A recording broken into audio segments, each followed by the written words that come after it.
up, everyone? Welcome back to another edition of the Apex, the podcast. Ladies and gentlemen, it is just me and Jumba because Enoch, the baby, is here. So congratulations to Enoch. Shout out to our boy Enoch. He is taking some time to spend some time with the baby. Nothing wrong with that whatsoever. And we're happy for him. We actually did record an episode last week. We had a very odd, weird audio issue that kind of prevented us from putting it out. But it ended up working out just fine because the stuff we talked about on that episode would have paled in comparison to what we are going to talk about now. Mm-hmm. There is a ton that just happened in the ALGS scene. The most notable one being that Moist has now split up. All three players have gone to different teams, and we can go through all of the rosters and what we think of them in just a moment. But Jumbo, you have a story you want to share about this breakup, and I want to throw it down to you real fast. Yeah, I don't know if this happened to you. I'm gonna assume it didn't. But anyways, long story. Actually, no. Let's get all the details. So I go to sleep. I wake up in the middle of the night to go take a piss. It's like 6 a.m. I grab my phone to just check the time. Also grab the flashlight to walk down the hall. And when I do, I see I have a DM on Twitter. I'm like, who DM'd me in the middle of the night, right? And as I swipe down, I see the Designful tweeted something. And it says like the plot thickens, right? But I go to check the DM because like I have notifications on for some pros. I keep notifications on for a lot of pros, so they keep up with the scene, know if I need to click on something like that. So I go to click the DM, and that wasn't a tweet. That was Designful DMing me. The plot thickens at 3 a.m. in the morning. He sent it, and I was like, "What?" And so as I go to the bathroom, I just take a quick scroll. I don't think it took long. I think it took 2 tweets for me to see what Dez was talking about. So I hit him back with, how back are we? And so it took him about an hour to respond, but I still was awake. I was scrolling, reading all the Rostermania stuff going on. And he says to me, so fucking back, baby. He goes, just gotta get my team to North America and make back up with my ex. And we got the reunion of the dojo. Timmy goes back to Designful, and the one no one probably realized was going to happen, definitely was not expecting, Jen Burton as their third, being dropped from Falcons. This is the catalyst of what caused the whole situation to happen is Jen Burton was dropped. Waltzy gets the offer to go to Falcons. We'll dive into that a bit, but I know that Falcons has been wanting, or Zero specifically has been wanting Waltzy for a really long time. Guild goes to NRG, reunites with his roster. It's just like a lot of reuniting around here. I love that roster, by the way. I fucking love that roster. Go ahead. Yeah, we'll talk a bunch about that roster because I love that roster too. But then, yeah, like Timmy goes back, playing with Designful now.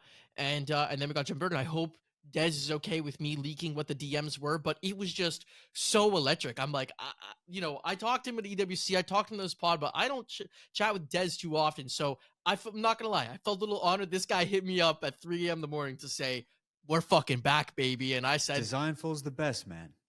He's the best. Last thing I hit him with was with the Wolf of Wall Street, the show goes on gif, and I think I said the Redemption 2.0 is starting. Me and Wyatt were so dejected when we heard that team break apart. We're like, the story, it's not complete. And now I'm so excited. We get another chapter.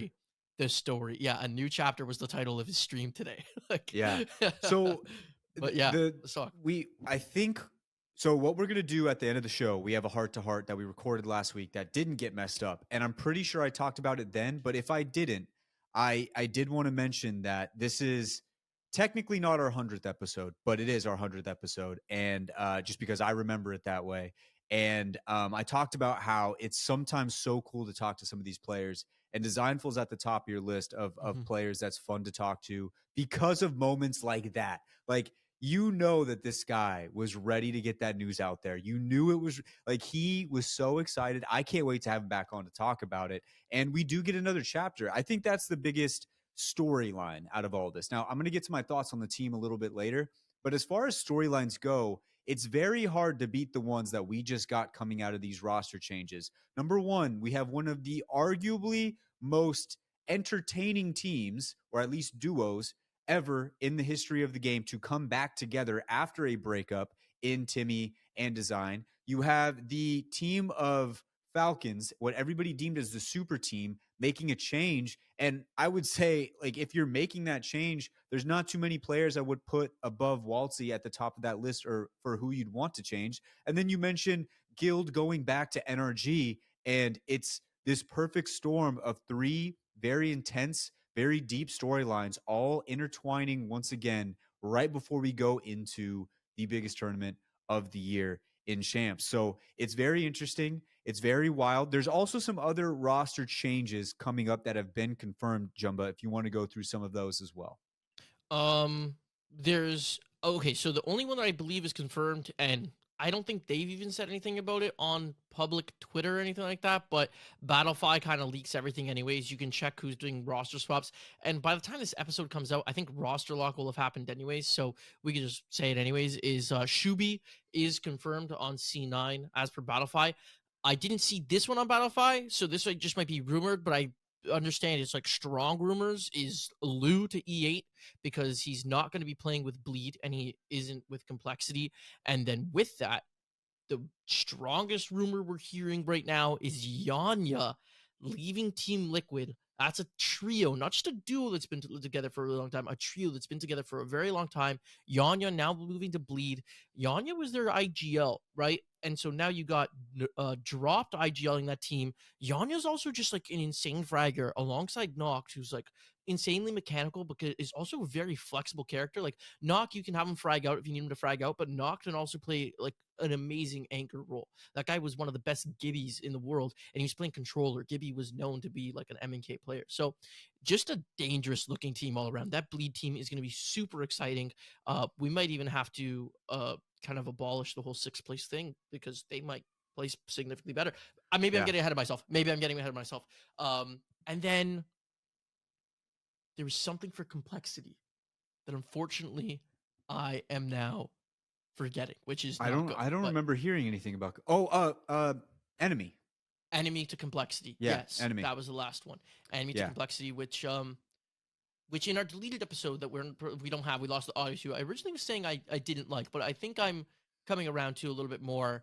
I'll be interested to see how Enemy's role maybe evolves from what he was on DSG to what he can do there. So yeah, Mhm. so I don't know. We could go one by one if you want to talk about them. Yeah, let's do that. You roll with it. I kind of want to start off with Falcons here. Let's start off with Falcons. You have Zero, you have Hal, and you have Waltzy. Now, we have three IGLs who have been successful in many different ways. Obviously, all of them have, I think everyone but Waltzy has won a LAN, and Waltzy has been close at times. He just hasn't gotten to that point.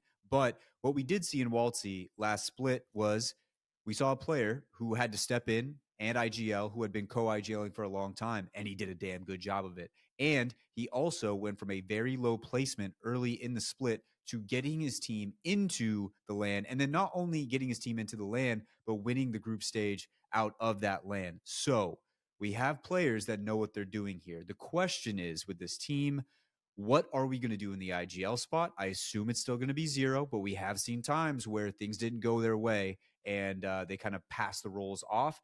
And where does everybody else fit? Because once you name that IGL and you get into that spot, do they say, okay, this is what we're going to do? You go here. How, where are we going to put How? Where are we going to put Waltzy? I'm sure you have some insight on that, on what you think should happen.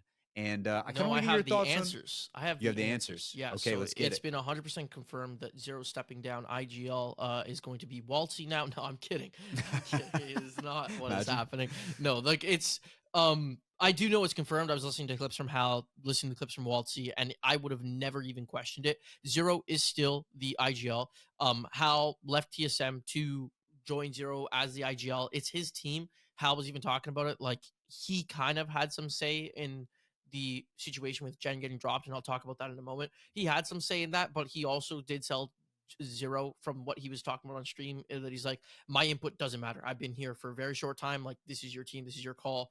Obviously, Zero was never the one on the chopping block. It could have been either Hal or Jen, but it just wasn't Zero. And I say could have been Hal or Jen. I don't think Hal was ever getting dropped either. But yeah, so like Zero's the IGL there. And I still think undeniably, you even ask Hal, he'll say that Zero's the number one IGL in the world. Waltzy, he did IGL, so I'm not gonna like take that away from him. But I know, like even listening to his stream when he went live today, even he doesn't really consider himself an IGL. He IGL'd for a very short time. It was one split and then one playoffs, and like it was I guess two lands because there was EWC in between. But it was just a few months. He never wanted IGL. He was thrown into the role, and if he continued with the team and he had to play that role and he had to be that guy, he would have. He would have. He even said it himself. He goes, "I would have stepped up the play. I would have did the work I needed to do, and I would have been the one to IGL and do what I need to do to win."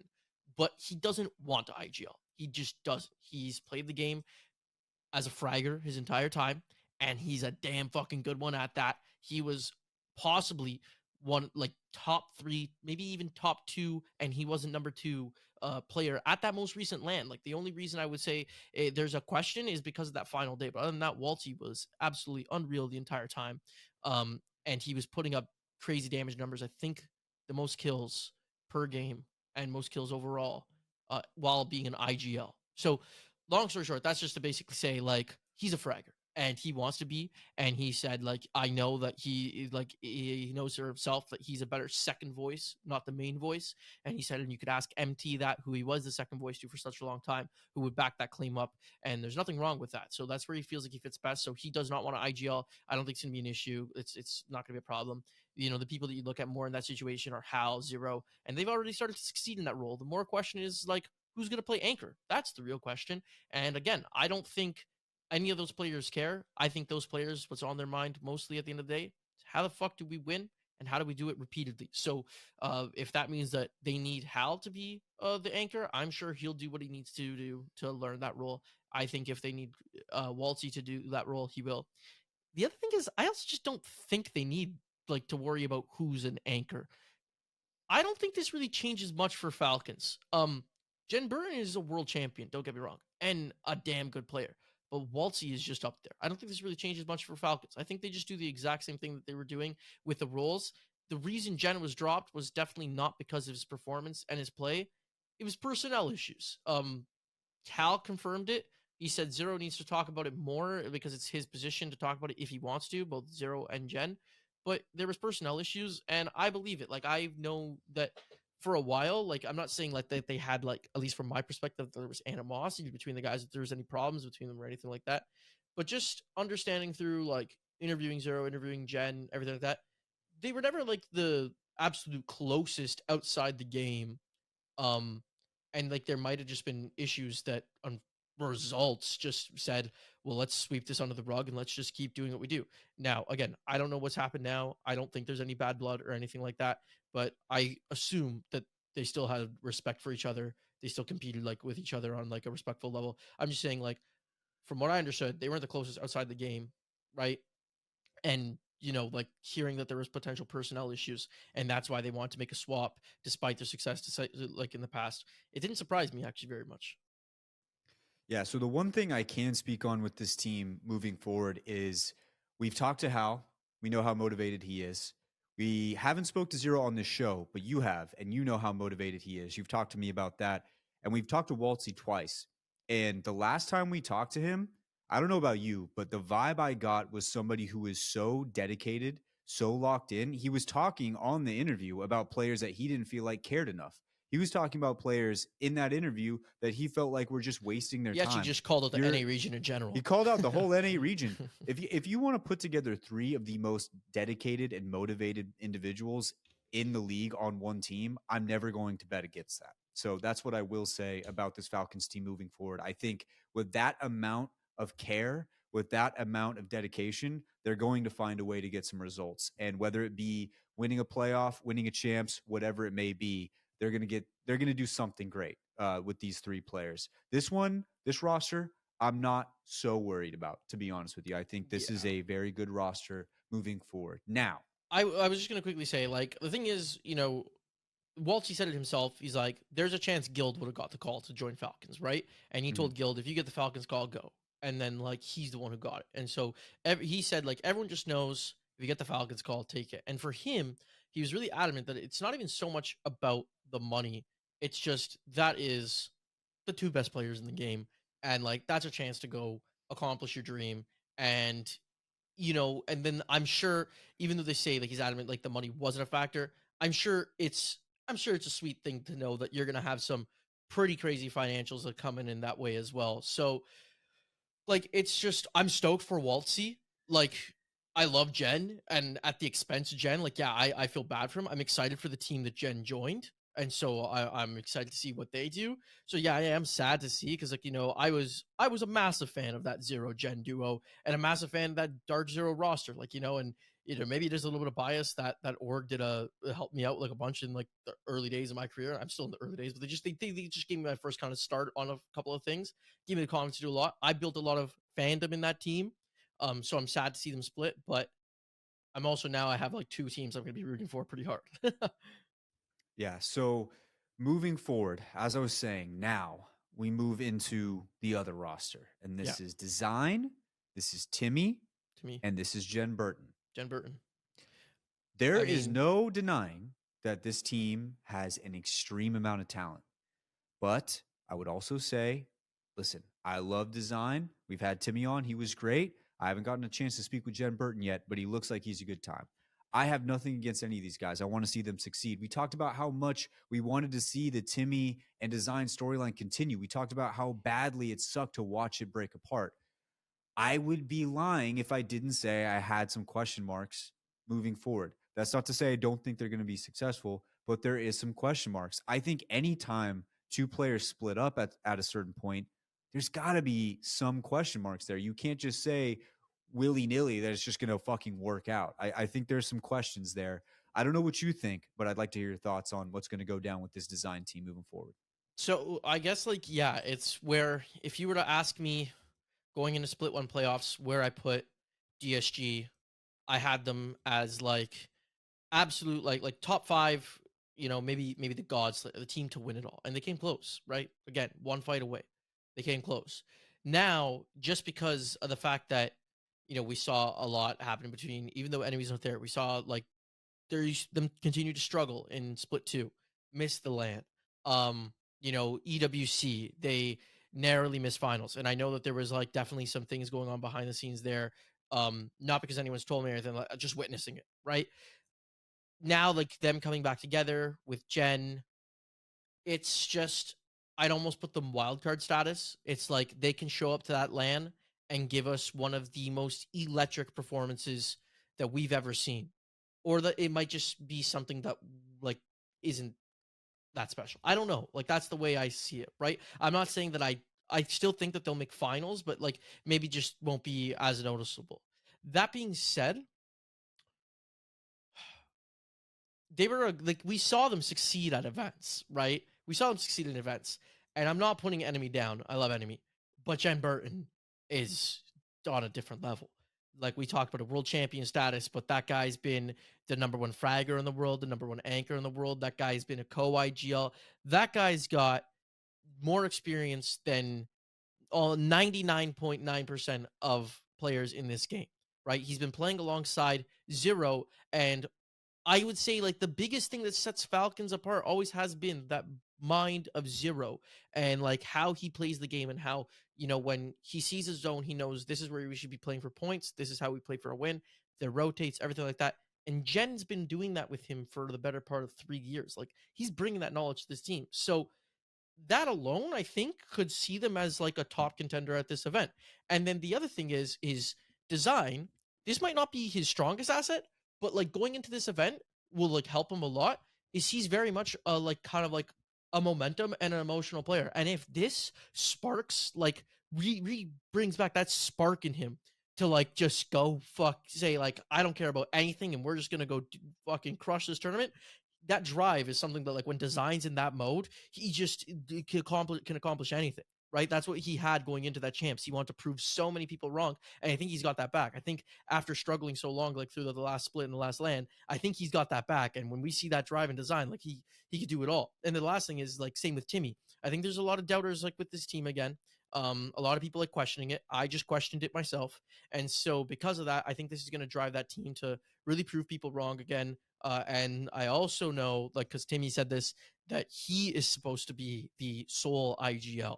I don't know if that means that, like, I feel like you always have someone feed information, but like, there is like a distinct one IGL sometimes. Like I understand that Timmy almost got dropped because Waltzy wanted to be sole IGL, didn't want a co IGL, and maybe he felt he needed someone who put up more damage. Maybe he felt he needed like someone who just fit the role better. But there was a question that if this whole Falcons thing didn't happen, Timmy would have just been dropped from Moist in general. So instead, Timmy's now moving back, and he's going to be the sole IGL, at least as of today's reports. And that could be something interesting too, and something else that again I think motivates him to really learn the IGL role, learn what he needs to do. He's unfortunately only going to have scrims to do it in. There will be BLGS, but I know BLGS isn't going to be land quality games. But yeah, it's gonna be interesting. The least I can say is, damn, am I fucking excited? This is a team we talked Dude, about all year. Why I think we talked about that's them on almost every single every single podcast, episode. Yep.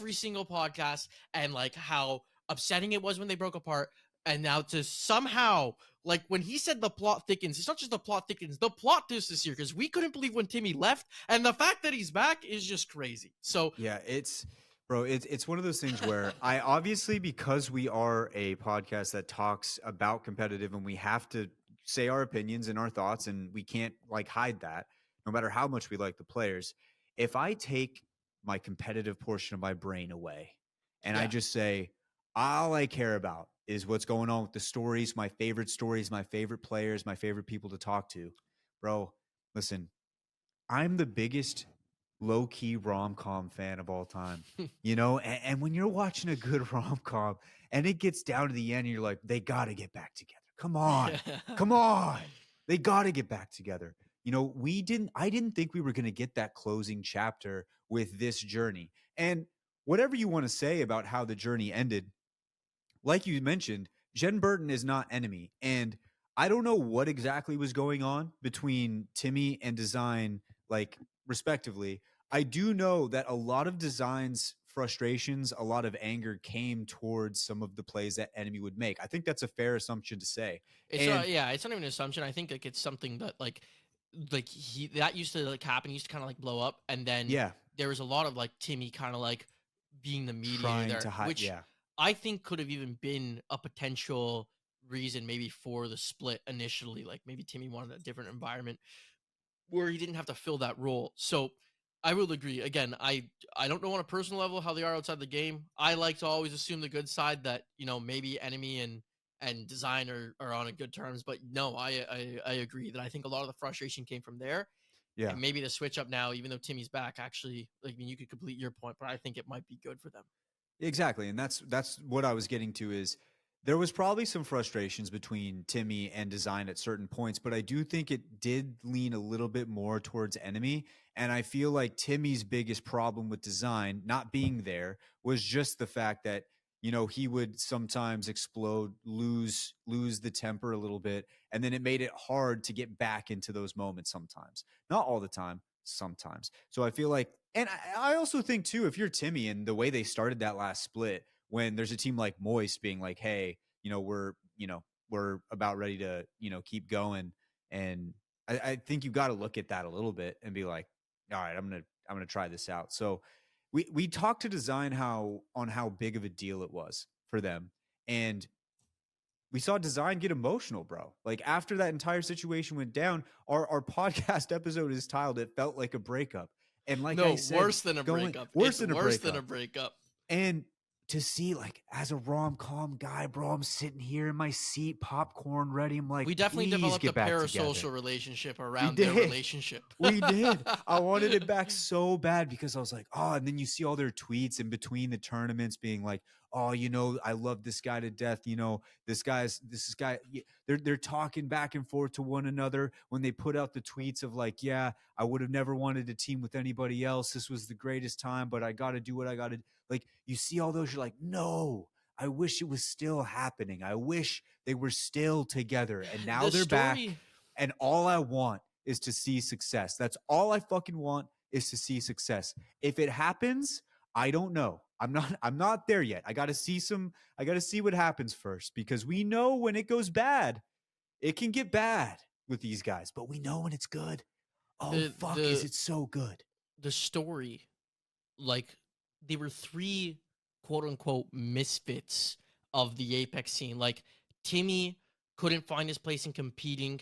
He tried like in the early days of Apex and didn't succeed, and everyone just saw him as a content creator for a long time. Like you can't make the jump, like you don't know like the ins and outs of the competitive scene. Yeah, you got the flashy moves. You do some cool Pathfinder zipline stuff, but you can't do that. And so because of that, he couldn't find a roster that was in pro league level, and he had to go through challenger circuit, right? Like a high caliber name, like going through challenger circuit. And then design was dropped by Enoch. Just kidding, but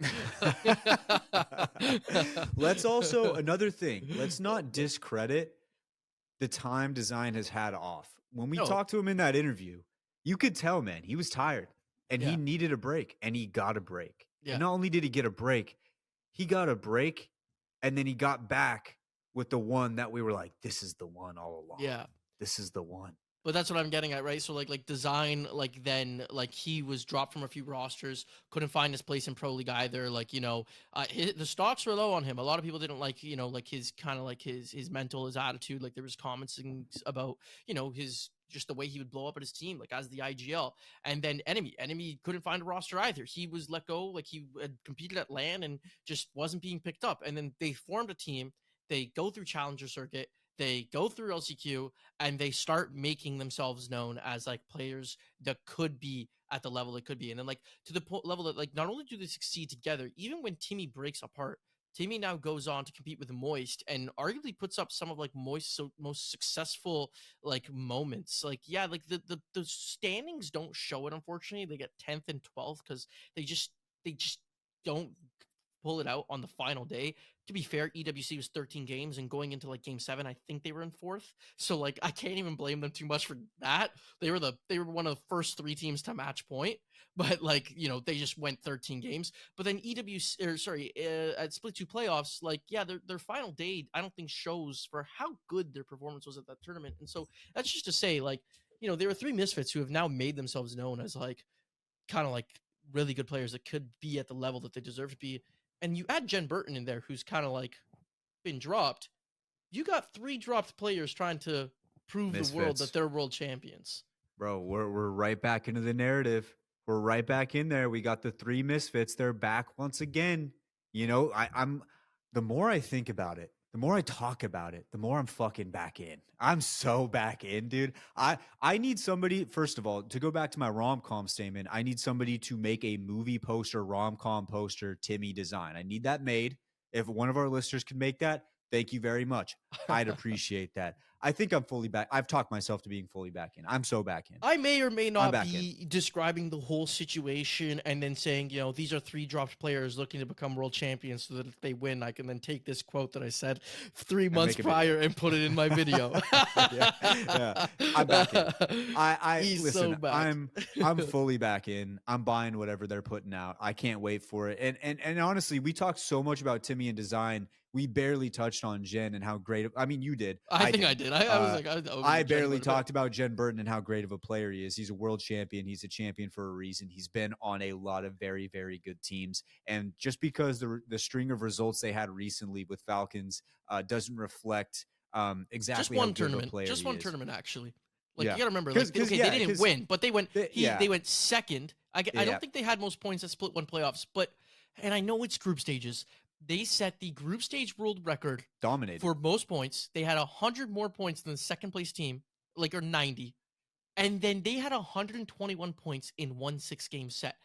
That doesn't fucking happen. The No. Falcons put up 141 points in 10 games. They did that in 6 basically at the previous tournament. 2 second places at EWC. They had most points and got second place because they didn't win the match point. That's back-to-back second places, baby. Like that doesn't. Mhm. That's in Apex world. There's kind of like a 2 first place storyline sometimes because who's got more points, who's got thing.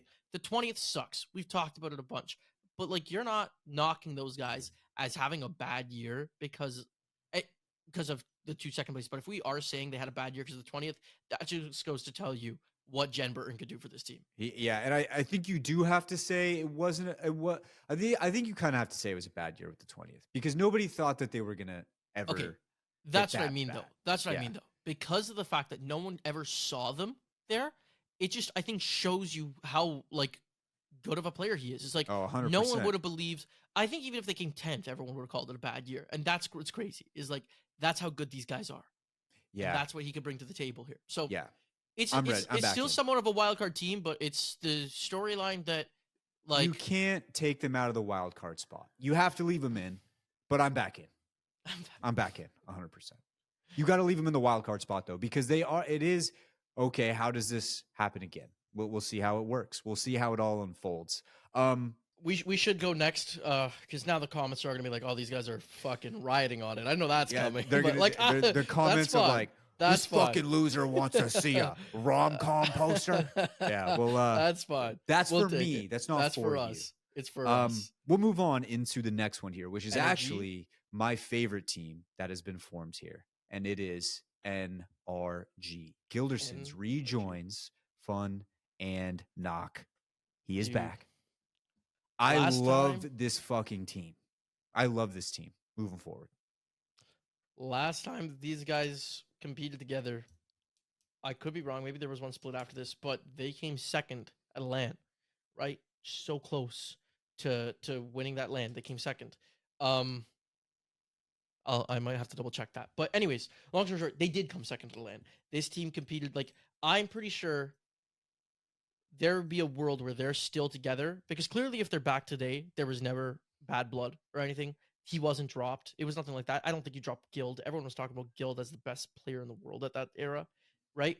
Um, there was just problems with Liquid at the time where Liquid they were basically free agents but still signed under the name. I'm not sure if they were being paid at the time, and if they were, it was like such a cut rate that it was like if you get an org offer, take it. And Guild, as I said, was the like one of the number one players. And in that era, you know, Energy like is making some roster changes for the first time too, because they had a really long standing trio and they pick up Guild. They want Guild. And again, Energy's like especially at that time was the arguable top two org in the esport. It was TSM Energy. That's all anyone talked about. So, when you get the offer to play with Sweet and Nathan and go be their third and join like one of the most iconic orgs in Apex because of like their history in the game, especially up until that point.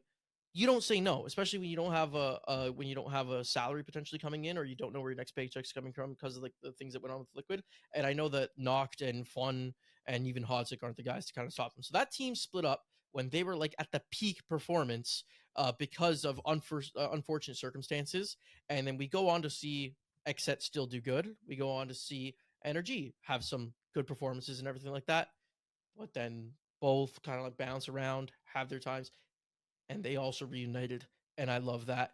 And I hope that they can get into like some good form because Energy, uh, of their like of Fun and Nox like career, this year hasn't been their most successful year. They went from placing, I believe, first in like Pro League, second in Pro League, having top four at LAN back to back, and then champs they come like 23rd, to not making the split one playoffs this year, and then making it just ever so closely at the second split, and then not.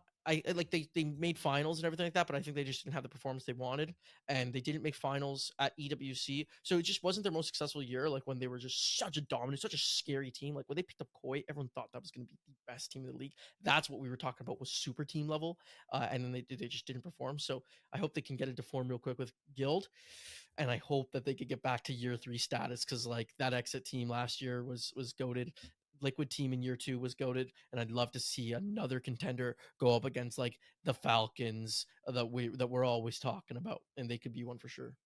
Yeah, this one to me feels like the most surefire for success.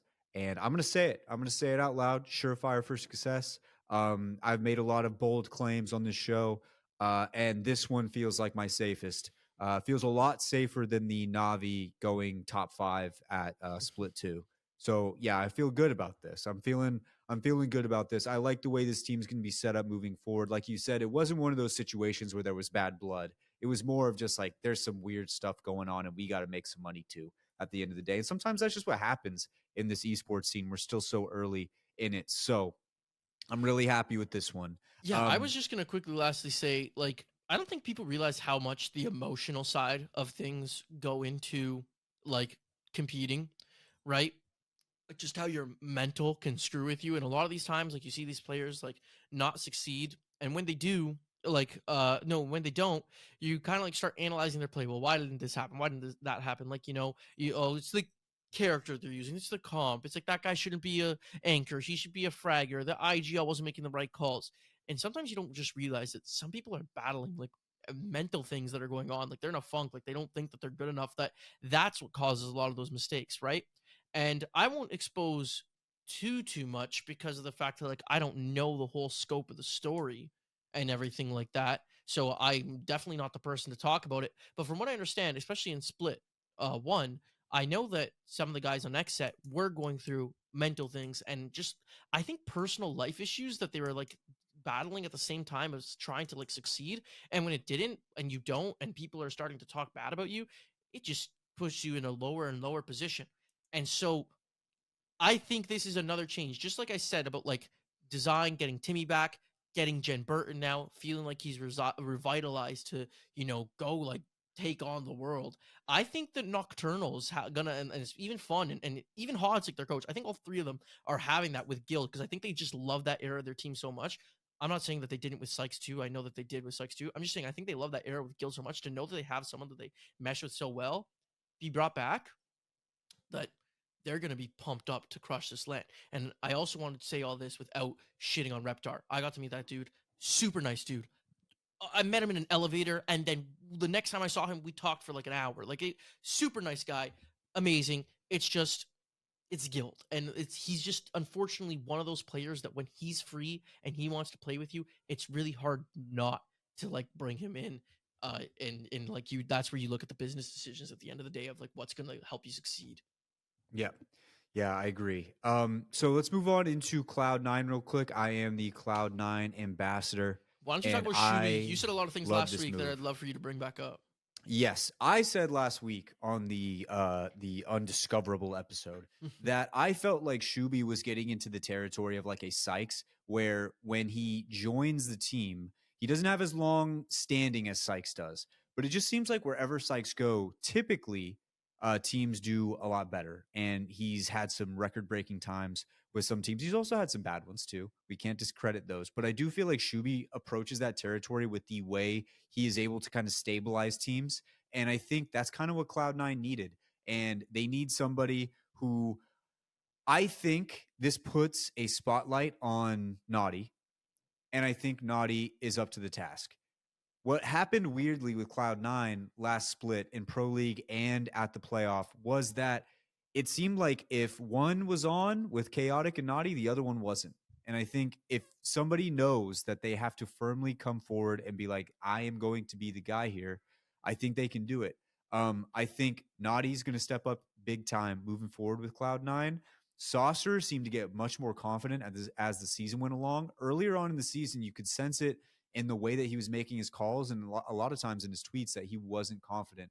And even on the main broadcast, I've been saying it all podcast long, but you can hear when he wasn't confident in his calls and it wasn't working out for them. He sounded a lot more confident going into the final on Split 2, even though they didn't place as well. I think a change in meta, which I do believe we are going to see before champs, is going to do them really well. And I just like the fact that Shuby brings a sort of stability moving forward for Cloud9. He's done real well in the last few events. I'm happy to see where he's at. And I think this is going to be real good moving forward. The only thing I wish was that he still had his death metal drummer hair. He did get a haircut, which I can confirm. That does suck a little bit. I wish he still had the hair, but I'll take it. I'll take it where it's at. It's Anything you have to funny. say on Cloud9?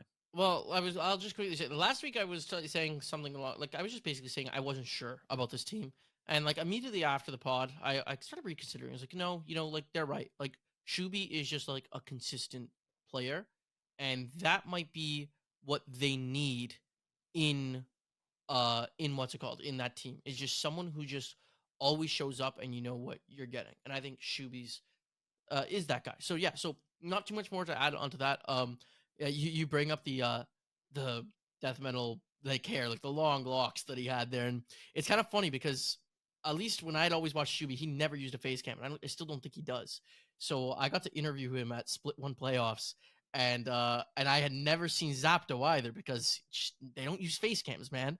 So I remember standing there next to Jay, and obviously I know Zach Mazer, and then so they walk in, and like I'm just relying on Jay, hoping he knows what they look like, because like I'm like waiting for Jay to go, "What up, Zap? What up, Shub?" Because I have no idea what they look like. And the first guy walks in, he's got super long hair. I'm like, which is this? And then after I saw he didn't have the haircut anymore, and I almost didn't recognize him. I was like, what happened to Shuby? What happened to Shuby? Mhm. Because like I It just sucks, man. immediately It associated him sucks. with like the long rock star hair. So I wish he had the rock star hair still. I wish as he did. someone who has had long hair, like really long hair before, like my hair used to be down to here. Uh, it gets tiring. It gets tiring. I don't Oh, blame him. I don't doubt I it. don't blame I him. don't doubt it at Like, all. I used to eat. My hair would just be in my mouth constantly, just constantly out of the way, and like, Yeah. anyways, I don't blame him. No, I think it would get very tiring at a certain point. But yes, consistency is I think what Cloud9 needed, and I think Shubi is the perfect person for that. Yanya moving over to Bleed. Now this roster, Bleed's roster now is going to be Yanya. It's going to be Knocked, and then who's the third on Dropped. this? And Dropped. Okay. Dropped. So yeah, this is rumored, but it's like the rumors are like very like strong apparently. Like I don't know. That's what everyone's saying. Like if you were to watch scrims right now, they're not streaming anything like that. Um, but it's like it's dropped, knocked, and then it says Raven, and so they're trying to make it look like Raven's competing with them. But I think that they had seen someone. I don't know. I saw something on the Reddit. I don't know if like they had streamed one time and it was Yanya in there. There's just been a lot of strong rumors going around that it's Yanya going there. Everyone's talking about it. So, anyways, um, yeah, I not already talking about this like earlier. I feel like I'm already forgetting what I said, but I was saying that like this is a Fragger. scary roster. Yeah, like with if he goes in there as a fragger, and you got dropped IGLing, you got Nox who can bounce around different roles. That's a team that can be a contender. Like again, like it's like I hate sometimes talking about like this team's now a contender when you like drop a guy like Shuby like they weren't before, but Yanya again is also like there was times when he was being reported for cheating in Pro League because he was just that good, right? Mhm. So and he was running it down under the name Ganja Man.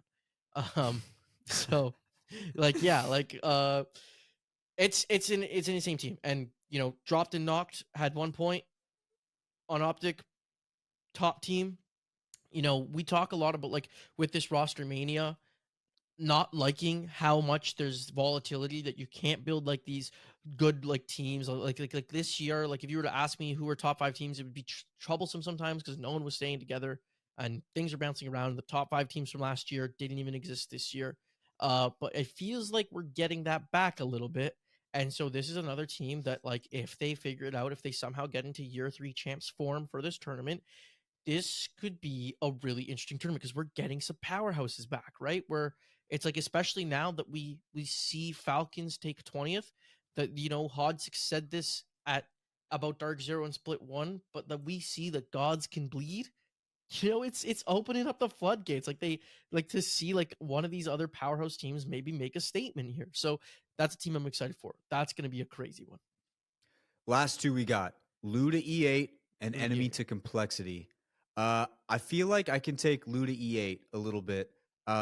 So with Lu, I had been saying on the pod all split long that I felt like Lu was being extremely underrated. Not just really in the split. I felt like the entire year Lu was being extremely underrated. There Lou was was one of the top times fraggers. he was one of the top fraggers in the league at a certain time, and then obviously Falcons just kind of washed Defected. over Yeah. everybody else, which was going to happen. But Lou got lost in the shuffle a little bit on how good of a year he was having.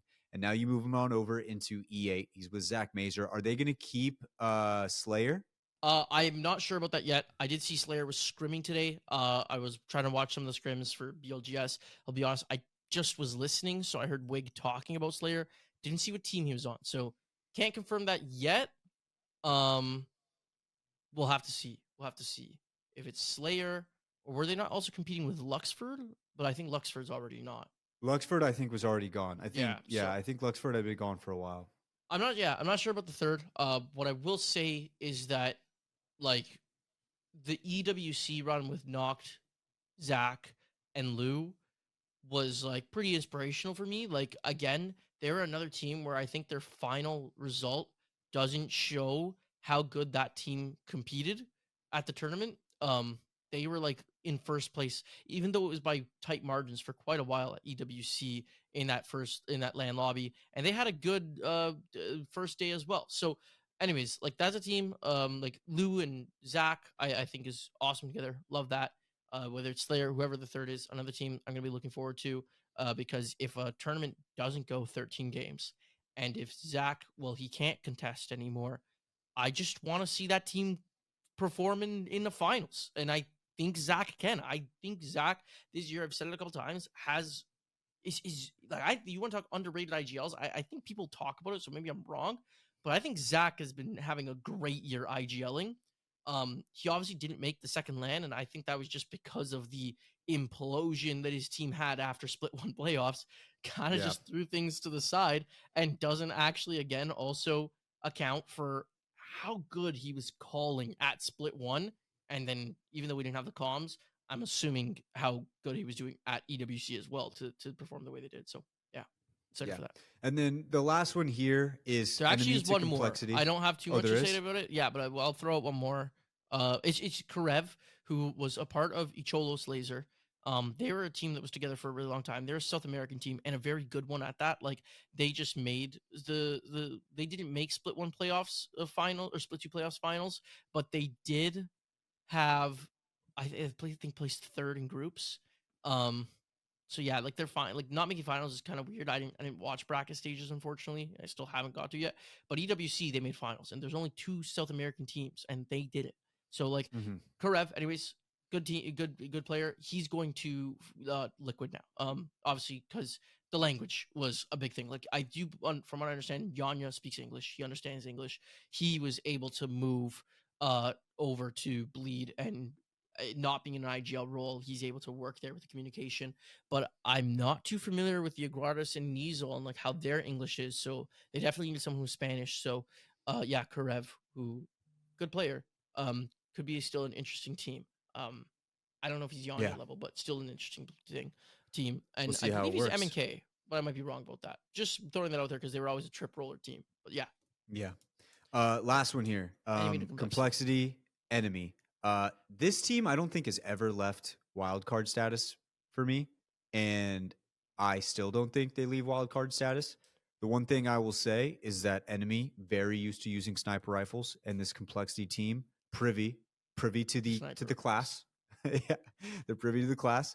Um, it just kind of depends. Like I think complexity has always kind of firmly been under the radar, underrated by a lot of people, and they continue to prove us wrong every single time.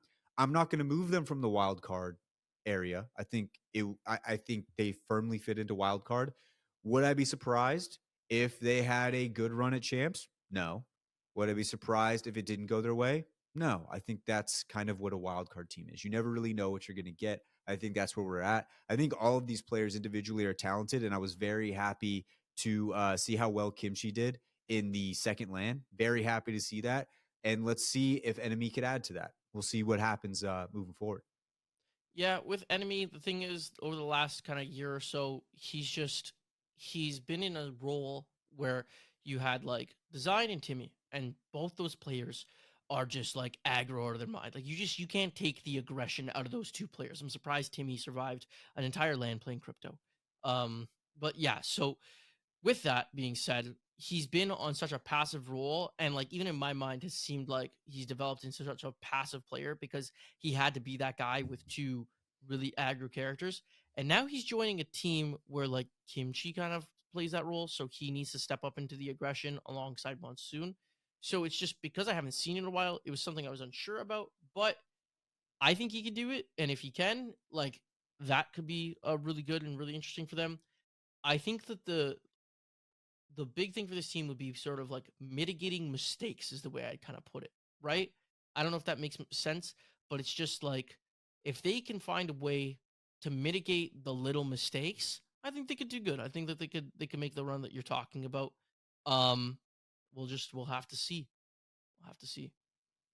All right. Well, ladies and gents, that should just about do it for Rostermania so far. I would say the second biggest Rostermania of all You time think because we second? had, Do I you think think I the Hal one's first.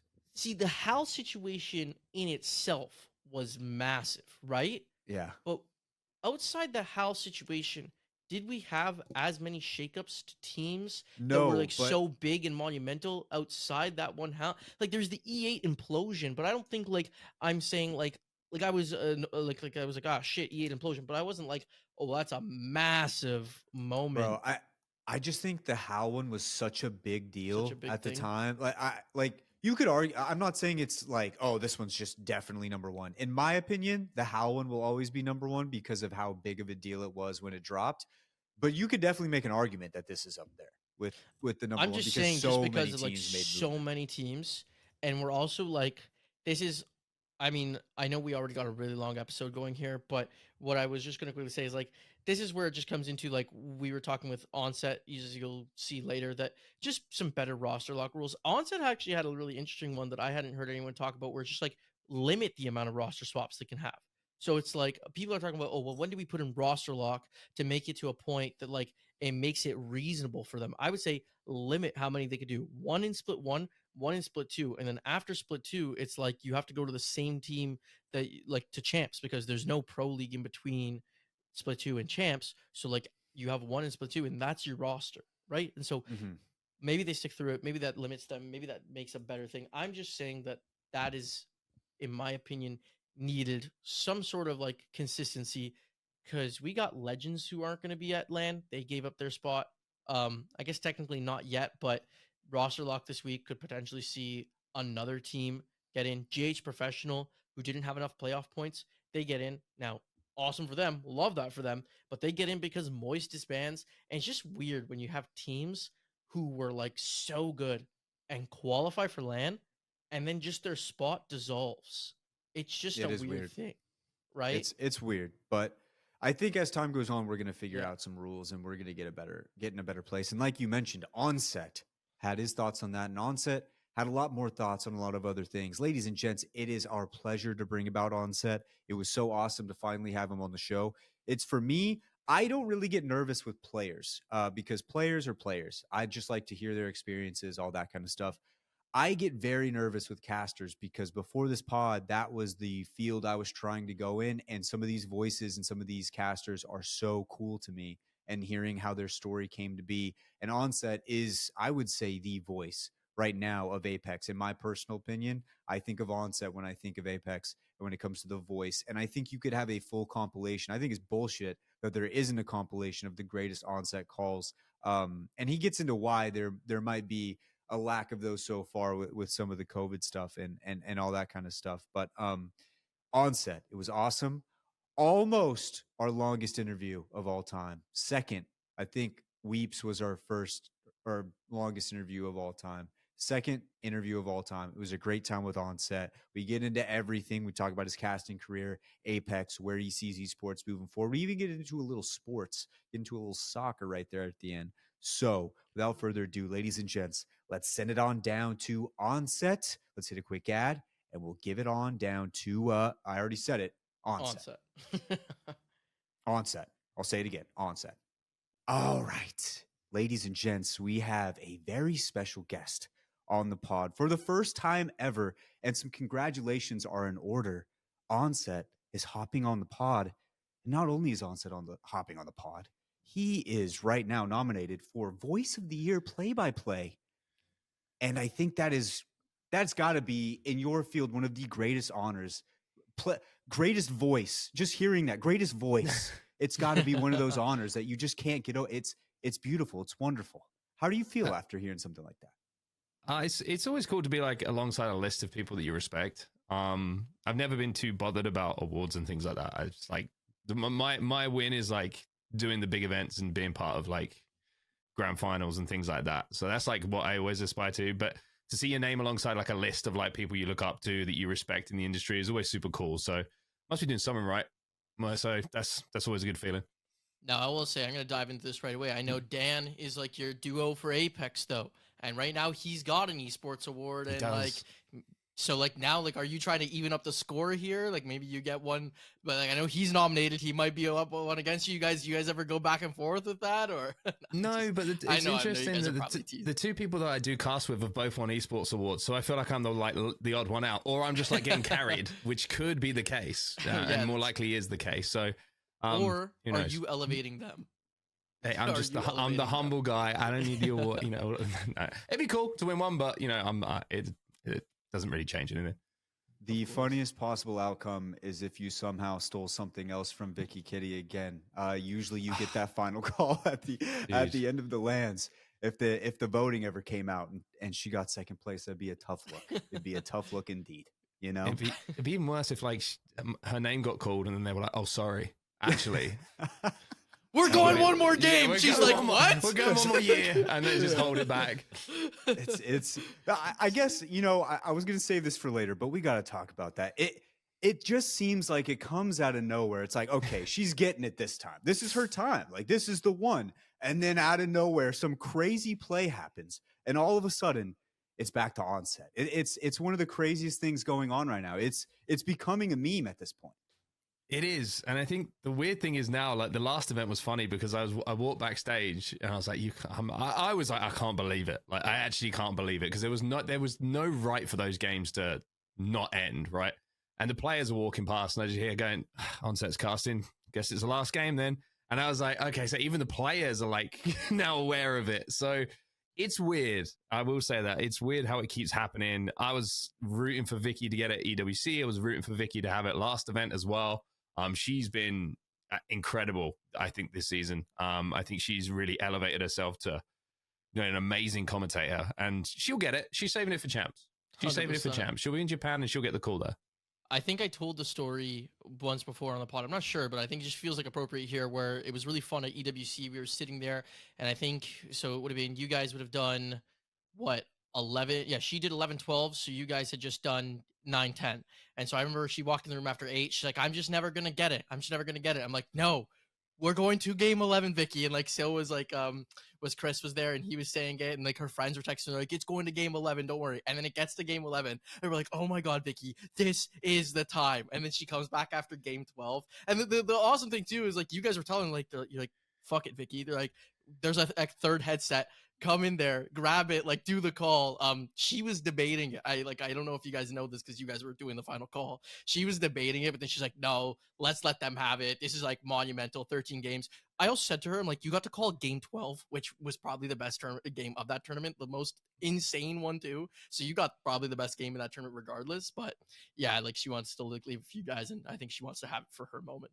She's saving it for champs. She's saving it for champs. She'll get it at champs, and she'll have the moment she deserves. And I will be there cheering her on all the way because she deserves it.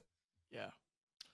But I don't know, Wyatt, did you want to kick us off? I think we want to dive way back into the past. Yeah, I want to go all the way back, And obviously this has been as esports has grown, I think you've been in like a front row seat to kind of see how everything has taken place up to this point. And it's probably been such a journey. I kind of want to start at the beginning of it, at least for you, whether it was competing or casting or whatever it was specifically for you, just so people can kind of get a scope of how you saw it from your perspective. Do you start competing or did you kind of always want to cast and eventually got into that role? I competed. I used to play Halo competitively in Europe. Back at the end of Halo 3, Halo Reach, and then kind of touched in and out of H2A. But at that point, I was a little bit older than some of the people in the scene, and like, you know how it is, real life. At that time, there was no money. There was no chance of supporting yourself in Europe in that game. In any game, really, apart from if you were playing Counter-Strike. So real life kind of took over a little bit, but then at those events, there were a lot more grassroots. So I would go to events, play with like a makeshift team, and then you would cast a few games to jump on as they'd be like, hey, just come and cast, like there's a couple of headsets. And I loved it, and I thought it was a really cool way to stay involved with the community. So I kind of expressed an interest in doing it to a couple of the people who were doing it at the time. Someone let someone down at an event once on a Sunday, so I went up and casted that event. And then weirdly got the duo at the time who were commentating got split up because the program got split between Europe and UK for Halo. So ESL were running one and Gfinity were running the other. Funnily enough, Dan has exactly the same mirror story as me, where I got asked by one of the commentators to go and work on the Gfinity stuff, and he got asked to go and work with the other guy, Richard Sims, on the ESL stuff for Europe. And then I think I got the call for one show to fill in for, Brycey, who does Call of Duty and things like that. And it was an online show in the studio. I did one, and then they were like, "Hey, do you want to do the whole thing? We've realized you're cheap as shit." Because I didn't know what I was doing. We're going to save a bunch of money. And I was like, "Yeah, sure." Did one LAN, and then got a phone call at 3 a.m. When I was at home from an American number. I was woken up by it. I was like, "What is going on?" And it was, I can't remember her name. We'll call her Kathy. Let's call her Kathy. Hey? Kathy from Encompass. It was the company running it at the time. I was like, "Hey, Mark, it's we're looking for a play-by-play commentator to come out to Hollywood and cast the Halo World Championships." And I was like, I thought someone was taking the piss. Like, genuinely, I thought that was like, I don't know, one of my friends, like, just pulling, I don't know, a joke. And it ended up being real. And she was like, "What's your rate?" And I was like, "I don't have a rate because I don't know what I'm doing." She was like, "Well, legally, we have to pay you." And ended up flying to Hollywood, doing the Halo World Championships, which was a $2.5 million tournament. It was my third ever live event. And it was the same thing happened to Miles, Miles Ross, who cast Call of Duty. And we were both sat there. We've been friends for years because he's a old school Halo guy as well. And we're both just sat there like, how the fuck has this happened? Like, it's just out of nowhere. And then from there, here we are. Kind of, that's how things started. So that's actually funny because, and I was curious because I was trying to do some research, dive into what the history was. And I saw that it showed like the second, I think, recorded tournament on there was the HCS World Championship. But one looked like it was like some sort of qualifier. Then the next one after that was the World Championship. And I was just like, that doesn't seem right. I'm like, maybe he started before this, but this stuff just isn't documented. So I'm trying to do research. I'm like, can't find anything earlier than HCS World Championship. So wow, that's pretty crazy. You actually did get pretty much right off the bat onto the $2.5 million tournament. Yeah, it was crazy. Like a kind of a false impression of what the industry was as well, because it was done in a Hollywood studio where we had like the movie trailers. Yeah, like the talent had one of those, and I was like, this is cool. Like, I quite like this, but it's as you well know, it's not all like that. So it's a very strange start, but I think I was just a fortunate benefactor of like some people being tied to certain contracts. I don't know. I just ended up getting an opportunity, and here we are.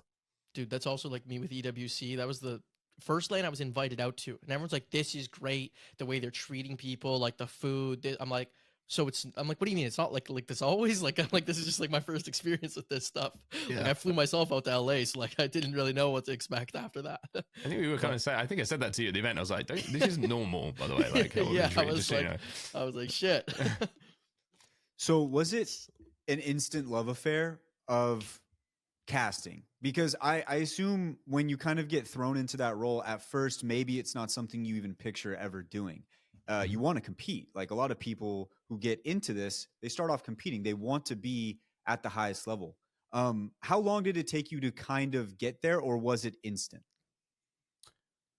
It's the second closest thing I could find to competing, because it's still being part of the scene. It's still being part of the action. But you are completely right. Like that will to compete. Like I played sport growing up. Like I played, I'm a super competitive person. And you're completely right. It's always been, I know I can't compete at the level I want to anymore because I can't put the time in. So therefore, what's the next best thing I can do to keep that kind of fire going, if you know what I mean? And I felt like I had something to offer at the time, just because like my old job was in sales. I used to talk to people all the time. And I think I had I just had an understanding of like how to talk, if that makes sense. And kind of put a point together and put a point across. I wasn't originally a play-by-play commentator. I wanted to be a chair 2, like an analyst. But I think it was actually Sims who's like, you should be a play-by-play. I was like, I'll give it a go. And yeah, kind of here we are. But it is the closest thing I can get to competing, essentially, and staying in esports. So yeah, that fire keeps burning. Yeah, like you said, like it was a time where, there was like, well, with casting, I think it was just around the era of like people starting to kind of like make names for themselves, like 2016. You know, there was other esports, obviously like League, CS, like those were like really massive. Halo had obviously been around for such a long time, but I know Halo and Call of Duty was still very grassroots even around that era. But when you were competing, it was like pure out of passion. Like there was no money. What even like drove you to do that and like to attend these lands like at Be a the time where best. yeah, just Just gotta be the best. It's we had you remember forums? We had it was like a European Halo forum, and it was all about being able to say to someone. We had a thing called point checking, where you would get pro points, and if you had more points than someone, regardless of whatever argument you have, you just point check. It's the end of it. If you had more points, and it was all about being the best. That was all it was. And if you could go to these tournaments and you put the time in and you place, like, you're an unknown player and you place top 6, like, people would talk about you, people would invite you, you get into the upper, the clique, the same way that works now. But the difference is, if you won a tournament, you got $1,000 between 4 of you and a couple of controller charges. That was it. But it's the same. It's the same as it is now for that drive. Apart from we just had to find other ways to make money. So yeah, it's pretty weird to like think back on it now and like think about some of those tournaments, because you say 2016, and to me it feels like yesterday, but I say 8 years ago now, which is crazy. Yeah. And then even before that, so yeah, it was. Honestly, I look back at some of those events that I went to as like some of the most fun times I've ever had. Like, there's nothing like sitting there and competing and looking across at the people that you're playing that bullshitted you online, and then you piss on them online, and you're just like, it's such a good feeling, man. Like, I miss it a lot. Honestly, I do. That actually is one of my favorite questions to usually ask like a lot of the players, like people we have on, is like, do you ever like really think retrospectively, like from that day, like such humble beginnings to now, like you're casting events to thousands of people live in like the venue, but then also millions online listening to your voice, like even after the fact? Some of these broadcasts between both Halo and Apex get tens of millions of views like over the years, right? So it's like, you ever think about that and like where you came from and like how do you feel now like about all that? It's quite an interesting question, actually, because it took me a long time to believe I was actually good at this. I would say even to the point like a year or two ago, where I started to really feel like I can actually like I have value. There was a lot of imposter syndrome that I was dealing with. There was a lot of, you naturally compare yourself to some of the best in the industry, and you're like, there's no way I could ever be as good as that guy. There's no way I could ever be as good as that guy. He's so charismatic, he's so eloquent, whatever it is. And it's been a process for me to believe in myself, I think is a good way to kind of put it. And I've been very lucky to, on both the Halo and Apex programs, to be given, I don't know, support from the people who are behind the scenes to go and, I think, just learn to be myself a little bit. And now, like, I don't know, I feel like I've got over that in the last year or so for sure. And now, like, when I step on the stage onto the mic, I'm like, all right, let's have a fucking great time. Let's give the people a good time. Let's make sure that everyone leaves here with memories. Let's make sure the players look back on this and have some great memories. And yeah, let's do everything we can to put the spotlight on these players and make people realize just how special they are. So yeah, it's been a bit of a journey for me to get to this point, but I'm pretty happy and comfortable with how I am now. It's interesting because you talk about going through the journey and getting to the place that you're at now, where you can kind of get over the imposter syndrome and stuff like that. And I'm always interested too at the beginning of when you go from these smaller tournaments to all of a sudden you're at the Halo Championship Series. A lot of times in sports, you'll see a young player or a rookie. They go out there and they just ball amongst players who've been doing it for years. And sometimes it's purely because they're so naive to how big of a deal it is. When you go on that championship stage series, did you even have a thought like, people aren't really here to listen, or they're not going to remember my voice? It's more about what happens in the game. Or were you like, okay, I'm nervous, this is a big deal, and I need to like do this really well? Like, where were you at the beginning of all this compared to where you're at now? I was absolutely shitting myself the first Really? time I did it. Yeah, you got to remember that I'd only done it twice, a live event before. Well, only once at like a full-size production event. And this is a $2.5 million tournament that they've given me a headset and gone, off you go. And I was only meant to be on the B stream for that, but I got pulled in to do one on the main stream as well, randomly. They didn't tell me where the camera was. I couldn't see the tally light. I didn't have a tally light, and it was the back of a dark room. And it's actually really funny if you watch it back. I'm not linking it, by the way, this series. But it comes back, and I should be looking at the camera like this, right? I'm just slightly off like this the whole time, and it's such a weird thing to look back on. But yeah, I still get super nervous, but now I've learned to realize that that's like a really good thing, because if I'm nervous, it shows that I care. And to the second point that you had, like I've never, my philosophy has never been about me. It's always been about like, how can I make the players and the game look great? Like I'm not bothered about what people perceive of me. It's about making sure that this player's story is told, that the game is like that highlighted in the way it needs to be, and they're the stars of the show. I've never thought that the commentators are the stars of the show. They just elevate what you're seeing. The stars are always the people who are on the stage who are doing stuff, because well, you could be the greatest casters in the world, but if you've got people who can't shoot and are falling over all the time, it's like people aren't going to watch because they're not interested in that. So yeah, to the second point, it's all my core philosophy as a commentator has always been player, player, player. It's all about players, all about teams. It's never been about look at me. And if it is one day, then I'll probably stop, because that means that I've just lost everything that I kind of thought was right about commentating. I think that's a great point too, because you can kind of see that in a lot of traditional sports now. You have some commentators that at a certain level, especially I would say in NFL football, get to a point where it's almost like they, like you said, kind of try to turn the camera around on them a little bit more than what they're actually commentating. And you can see a definitive drop off in the way they're calling games and doing different stuff like that.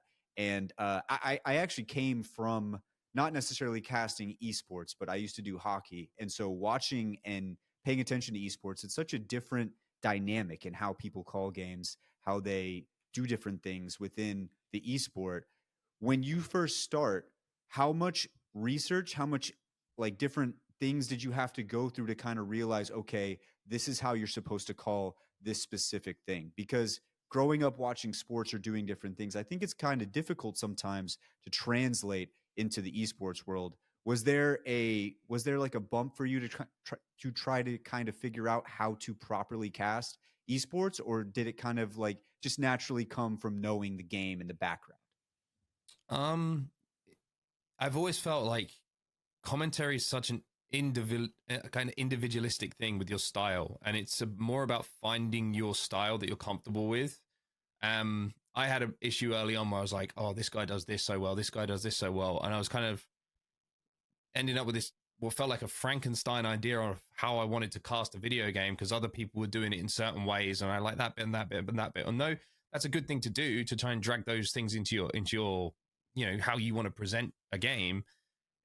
I think it's just time. Sometimes you need to allow yourself, and you need to be given the opportunity to have time to find what works for you, and find the way that you want to cast a game from start to finish. Because that's like a big thing for me. Like Apex is a great example of that. Like I remember we started casting Apex. Nobody really knew how the game should be casted. Like you go back to like X Games, you go back to Poland, everyone's still kind of like, what are the important bits here? Like what are the key moments that we need to be highlighting?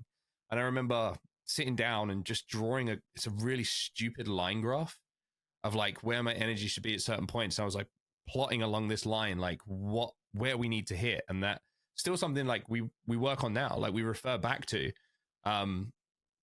and it just gives like that kind of, I don't know, visual learning aid for me was so valuable to recognizing, almost becoming second nature then when I'm in a game, like, oh, this is how it should feel, where I should be, in order to tell the story and kind of like build to that big moment. But yeah, it's the comparison, like dragging stuff from other people is a weird one, because it's like, it's good in some ways, but if you do it too much, then you're like, you lose who you are and how you want to speak about a game. So it's been a learning process. And again, I feel like only in the last couple of years I felt confident enough where it's like, okay, I'm me now, not this weird amalgamation of what I believe should be right. I will say the Apex example you bring up, just because I go through so much of the old tournaments like from time to time, and it's interesting. Like, yeah, looking back, like there's so much details that, like, now that when you say that, I could think of like the casters bringing certain things up that today you guys wouldn't bring up, because, you know, it's just like it's not really necessary to the storyline of the game. Like even something as maybe like as simple as like what guns people are using, right? Like you might Mhm. call it out like if it's like something unique, like someone using a charge rifle, their M&K player, you highlight that. But it was like I feel like in the older tournaments it'd be a thing like, oh, you see this person using this and this, and like it'd be brought up because maybe that's something that would be more familiar in Mhm. like more of the arena shooters versus Apex. Where you guys don't do that now. Now, like I noticed when you and Dan, like the beginning is always talking about where's the zone pulling, who's got prio, like how does that going to impact the game. You guys are trying to predict the final zones too, to Mhm. kind of get that in there, which is it's just really interesting how then when that unfolds, it builds the storyline of the game like significantly more than just like I guess what would say more so is the surface level stuff. And then Mhm. to your other point of feeling more comfortable and natural in your own style, this tournament alone, I think, is where there was like when Hawkins was invisible and you guys just got to have fun with that shit. I thought it was like so funny. You're sitting like, what am I watching on my screen right now? But like you have that comfort level to like kind of like put that into your own kind of casting where I feel like some people would be like afraid to like let that out. Like that sort of like that fun part of it on a professional broadcast, right? Yeah, I mean, again, it's part of this weird journey because like when you start off, you're like, I don't want to mess up. I want to do a good job. I've got to be professional. I've got to be all of this. But like the more you do it, the more years go by, you realize that it's still a video game. Like people are still here having fun, and even though there's really serious moments, there's also stupid moments in video Yeah. games like that. And it's like we're all here to have fun in these moments. Like we know what's going to happen. Like he's not going to win the game. No, there's no chance he wins the game. So let's have a little bit of fun with it. And it goes back to like the confidence thing. And like I at that event in Mannheim, I said to Dan after the event, I was like, I really felt like I just hit this like really nice balance of like caring about professionalism, but also just not giving a shit. Like, and it was such a nice kind of, I don't know, weight off my shoulders where, when the camera cut to us, like in the middle of a game, we were like, oh, hi. Like, you know what I mean? Like all that kind of stuff. It's like some people would have panicked and be like, ooh, but it's just, I don't know, experience, I guess. Confidence, trust in Dan, like in those moments as well. Yeah, it's just experience and time. It's video games. It's fun, right? Yeah. I don't want to get too ahead of ourselves because I know we're going to want to dive into it later. But even EWC, once you guys got into like the later games, you guys were just having fun with the whole broadcast in general. Yeah. Torch, dude. I've been in that box for like however many hours. It was, yeah. I remember there was once we got a third Barrow Zone, Dan's like, well, this one looks like it could be going to Jurassic. Well, the translation there is that Dan means it's going back to Barrow. Yeah, it was going to Barrow. That's a good one. So you've kind of watched, you talk about these early tournaments, these grassroots tournaments, and then now all of a sudden we're having these gigantic arenas sold out, and you've been there to watch it all. From your perspective, just watching how this scene has grown and you being able to be a big part of it, at least in a few different games, like what is it like to see how this has grown, and what do you want to see for the future of esports moving forward? Watching the growth has been amazing. I think the crazy thing for me is it's been the growth of like so many like-minded people who are looking to share their love for games, for esports, and like you see one of the greatest examples is an Apex event now, because it's not just people who are like hardcore fans of Apex Legends and the ALGS. It's like people who love Apex. It's people who love streamers. It's people who support, co-streamers, whoever it is. You have such an incredible community feel at these tournaments. And it's not a community feel of like, I want your team to suck. You know what I mean? Oh, there's a little bit of that. There has to be, for it to be fun. It's like everyone's just supporting their team. So it's like, it's such a great feeling. And I think the moment that really hit me of like how great Apex was for that was after the pandemic, where, as a game, we got absolutely smashed by the pandemic, right? We had these big plans. Nothing happened. We had to have these janky online broadcasts, which is crazy to think about now, because I think Jumbo and me talked about this. Like, I was gonna bring it up on the pod too. Yeah. It's crazy to think about when the pandemic started. No esport had done an online broadcast remotely, and like how janky and bad those broadcasts were, because everyone's trying to work out how to show it. Like, as long as you could get game on a screen, as long as you could get some voices over it, everyone's like, "This is incredible, great! Like, we can do something." But the moment that really stood out for me was like post that pandemic, the first champs back at Raleigh. And like I walked into that stadium and I went and I think it was before the doors opened on the Thursday, I think it was. I went and sat in the stands on my own. The green room was was very energetic, shall we say, in that morning. And I was like, okay, I need a moment here. And I went and stood in the stands, and like all the lights were on the stage and everything. There was no one in the building whatsoever apart from, you know, security, people milling about. I just stood there and looked at it, and I was like, holy shit, this is what this game deserves. And like from sat in a village center in Stoke-on-Trent in the UK where I'd taken all my own equipment, you know, to play 2 days of Halo, to standing in front of this like huge stage where everyone is so excited, not just to be at the event, but just to get out of the pandemic, just to have some sort of normalcy back in their lives, was just like a moment that will stay with me forever. And I think as far as where esports is going, I mean, I could spend days answering this question, but for me, I just want sustainability. I want player value to be shown. I want support from developers creatively to make their scenes unique. And I want to be employed for a few more years. Just the most important one. I got bills to pay. Yeah, that would make sense. that would make a lot of sense. And I guess I agree with you on all of that, especially with Apex and what it deserves. But I do think that there's some things that Halo has that I wish Apex had. And you mentioned earlier, you know, back in the day when you were getting into these small tournaments or whatever, and there was the arguments back and forth between the players. I just wish there was a way that we could have the stages facing one another. I feel like you said there's no hate sometimes, and that's a good thing for the most part. In the crowd. Yes, in the crowd. Yeah. I want there to be some hate on the stage. Like, as a viewer, I think it would be so interesting if we could find a way to get something like that on the stage. Now, I don't know if you agree, but I will ask the question this way. Is there something that you would take from Halo or maybe any other esport that you would bring into Apex as it stands right now? It's a tough question.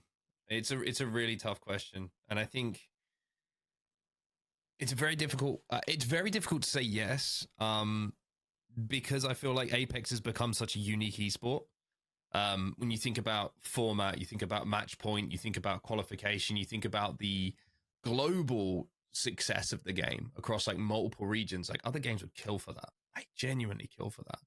I think one thing that I would like to see is regional lands. Obviously it's a huge cost. I understand that, like, I mean, these events cost an insane amount of money that we have at the moment, but I would like to see there be one, maybe for regional finals at the end of every pro league, you could have the 20 teams in one location in a studio somewhere. It doesn't have to be a flashy LAN. It just has to be the opportunity for teams to play.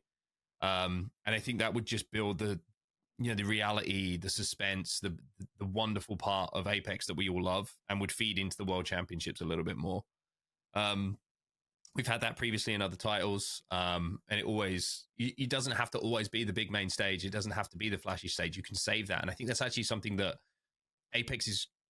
That everyone's clamoring for more with Apex, right? They want to see more lands every year, but the fact that we only have the 3 majors, and we had EWC obviously this year, but it means that everybody cannot wait for the next one. It's almost like you want more, but the only reason you want more is because there's just a certain amount. You know what I mean? It's the craving for more that makes everyone so hype and so successful. But yeah, a couple of regional lands would be cool. I think that would be a nice build. But yeah, I get what you're saying. One way that they could get the animosity going is they just put the in-game chat up on the big screens at the lands. That'd be a good way to imagine that. Wow, some of the shit that goes down in there is like, woof. I mean, they beef in there, but then there's they beef in there. Then there's also like just some stuff that just might just be inappropriate for the main broadcast. Yeah, it's way. Then again, it's always on the B stream anyway. So I mean, enough people are seeing it regardless. But like, yeah, the regional LAN, I know people have talked about regional LANs before. I think I saw Tiff talking about it once on Twitter pretty extensively. It'd be a cool way to do the things at the regional final specifically. I think it would just give so much weight to them. Like, I know, like, yeah, like a lot of other esports have like their major tournaments, the world championship, but then they have like their like minor tournaments, which are often like to even qualify to get into the majors. Mm-hmm. I think one of the toughest things with Apex sometimes is you have split 1 playoffs, then split 2, then champs. But there's 2 lands back to back with one land that's like broken up by 6 to 7 months of time by the time you get the champs. So that's what I think, at least for me, I long so much for, like, that next LAN, especially just because, like, we get 2 back to back, and then you don't have another one for a few months, and then you get that one, then you have another one for a few months again. That's the only thing. It's just like, it's just the 2 back to back. If there's something that we can almost do right in between them, can't do like a third split of Pro League, but I don't know, like, just to like help like that, or like even the after champs, like that lull like between it Yeah, all. it I don't just know. it helps like with player visibility and team visibility as well. Like I'm talking about these lands. I don't mean like it's a studio land. I don't see there being a Yeah. big crowd. I don't see there being like even No, totally. spectators full stop. It's just an opportunity for teams to play on land. You know, sit next to teammates, show them on camera, show what they can do, and I think that would just help build that story and suspense up to the majors. Exactly. Yeah, I'm referring to the same thing. I still think it would just create so much more weight because there's just like, there's more of an event to it. Right now, Mhm. regional finals just feels like another day of Pro League. And Yep. even though usually it will pull like some more viewership because people know it's the last day, it just feels like another day of Pro League. Whereas like if we knew, okay, we got 2 weeks because they're commuting to all meet up in the same studio right now, you know, like something's about to go down. Yeah. And it feels like there's some weight to like that final of Pro League. So we talked a lot about the beginning of your career in casting and all that kind of stuff and how it started.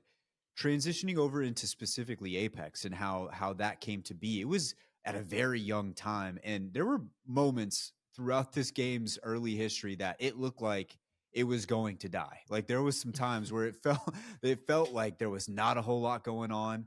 I personally believe the pro scene has saved this game. I think it's one of the driving factors to why Apex is still around to this day. And you got in very, very early. So can you kind of go through and talk about how you got into Apex and what made you want to be like, hey, I want to get in on the ground floor on this one? I always say this, like people, I get the question a lot, as you can imagine, like, oh, what's your favorite? What do you prefer, Apex or Halo? Apex or Halo? And I don't have one, but I always say that Halo was my first love, and Apex is, you know, the person that I met later on in life that felt like the one. You know what I mean? And the person I have to thank for getting in, like, firstly, funny story, I actually hated battle royales. I hated Fortnite. I thought PUBG was shit. I was like, these are so uncompetitive, these games. I was like, this is, I was like, you know, the elite competitive mentality. Then I played Apex. I was like, holy shit, this game's actually fire. Like, this is unbelievable. It had the same kind of gunfight feel as Halo did. It had this movement that was very different, and like it was so fun to play and watch. And the reason that I got into casting it is because, funnily enough, the guy, you know, Ghost Day Army, Eric, he was working at Respawn, and I used to cast Halo with Eric. And he hit me up and it was like, "Want to come to Poland?" I was like, "What for?" And then he was like, "Apex." I was like, "Hell yeah, let's do it." So that was how it all sort of began. It was just a relationship that I had. I expressed an interest in doing it, and somehow we made it work. Like, luckily, I was working with Dan as well, who I'd worked with on FIFA before at that point. And we'd obviously known each other for years, but we'd never casted a shooter together. So yeah, it's kind of how it came about. Yeah, I actually found a quote here. It was from the Year 2 Championship. You'd done an article with, or not an article, an interview alongside Dan with esports.gg. And like you're saying that, I don't know if Joe Lynch is still there, head of broadcast at EA, but you guys were saying that you wanted to cast Apex Legends because you were so desperate to get involved with it.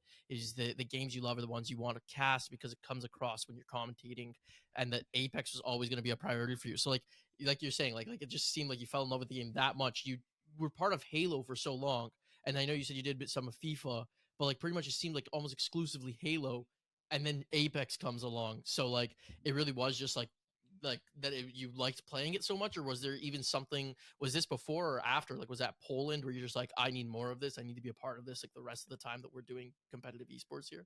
I loved the game, like straight up, and like all the games I've commentated, I have commentated because I have loved to play them. I like the reason that I stopped casting FIFA is because I stopped enjoying the game. And it became, in my opinion, uncompetitive and not enjoyable to be a part of. So I just stopped doing it. But Apex for me was like I said, I was like, this game is fucking awesome. Like this game is so good. And I couldn't stop playing it when it first came out. I was like having so much fun, having a blast. I was like, if there is an esports program for this, like I would love to have an opportunity to cast it. And luckily got that opportunity. Yeah, thanks, Eric. I still owe him a beer. I'm sure he probably owes me a beer actually after all these years knowing it. But yeah, essentially just got asked, expressed an interest, and luckily the person that I knew was in a position to give me the opportunity. On that stopped playing FIFA point, before this podcast, I heard that you mopped the floor with Jayhawk at EWC, so just wanted to throw that out there. Light work. He did score first, which gave me a bit of a worry, but light work. It was the meme where you were sitting back in your chair and then lean forward right Lean after you forward. scored. As much as a joke, it wasn't even the meme. It was literally what happened. Like I was like, okay. It's when he started like triple man pressing me. I was like, I didn't even know how to do that. Like you're triple tapping R1, and when you defend, I'm like, what's going on here? I love it. I gotta lock in. Yeah, I love it. Well, in the early days of Apex, it wasn't refined. Definitely was not refined. There was a lot of problems. There was a lot of things going on. But I'm assuming what made it feel different than everything else had to have been match point format, and what made, I think, BR feel like it was actually in some way competitive, because I loved the game as well, but I never cared for the competitive scene. You see match point format, you're like, holy shit, this is next level. This is the thing. When you first heard about the format or figured it out, was that kind of that connector of like, okay, this is next level. This is the thing right here. Yeah, I think the biggest one for me was the player reaction. Do you remember, like, before Poland, how against match point everyone was? Everyone was like, match point is shit. Like, the best team isn't going to win. Like, it should be done on points. And then match point happened. I think TSM probably winning was a good thing as well, because then it's like, you know, your biggest players in the game at that point, even, you know, in its infancy, still are happy and they don't complain about it. But I think everybody who came back from that realized that the hype, the energy, the entertainment that Matchpoint offered, even though you could argue maybe it's not the most competitive thing in the world if you want to be hypercritical about it, but what it does offer is a moment that you remember. And it also, the thing I love about it is the point of a battle royale is to win a game. That is the point. It is to be the winner, is to be the champion.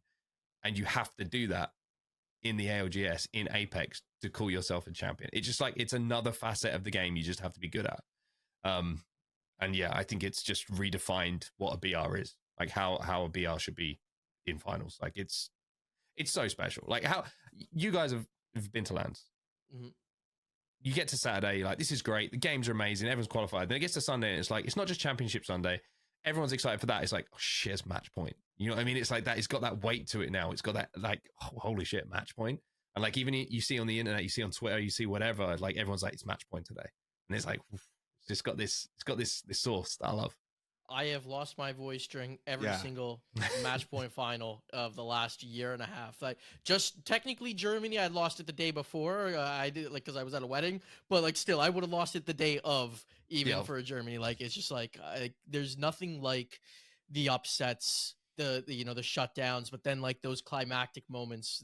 There's so much to look forward to in the story day. Like, who's first to hit match point, who's sneaking up on them now, who's shutting them down, and then who's winning it all.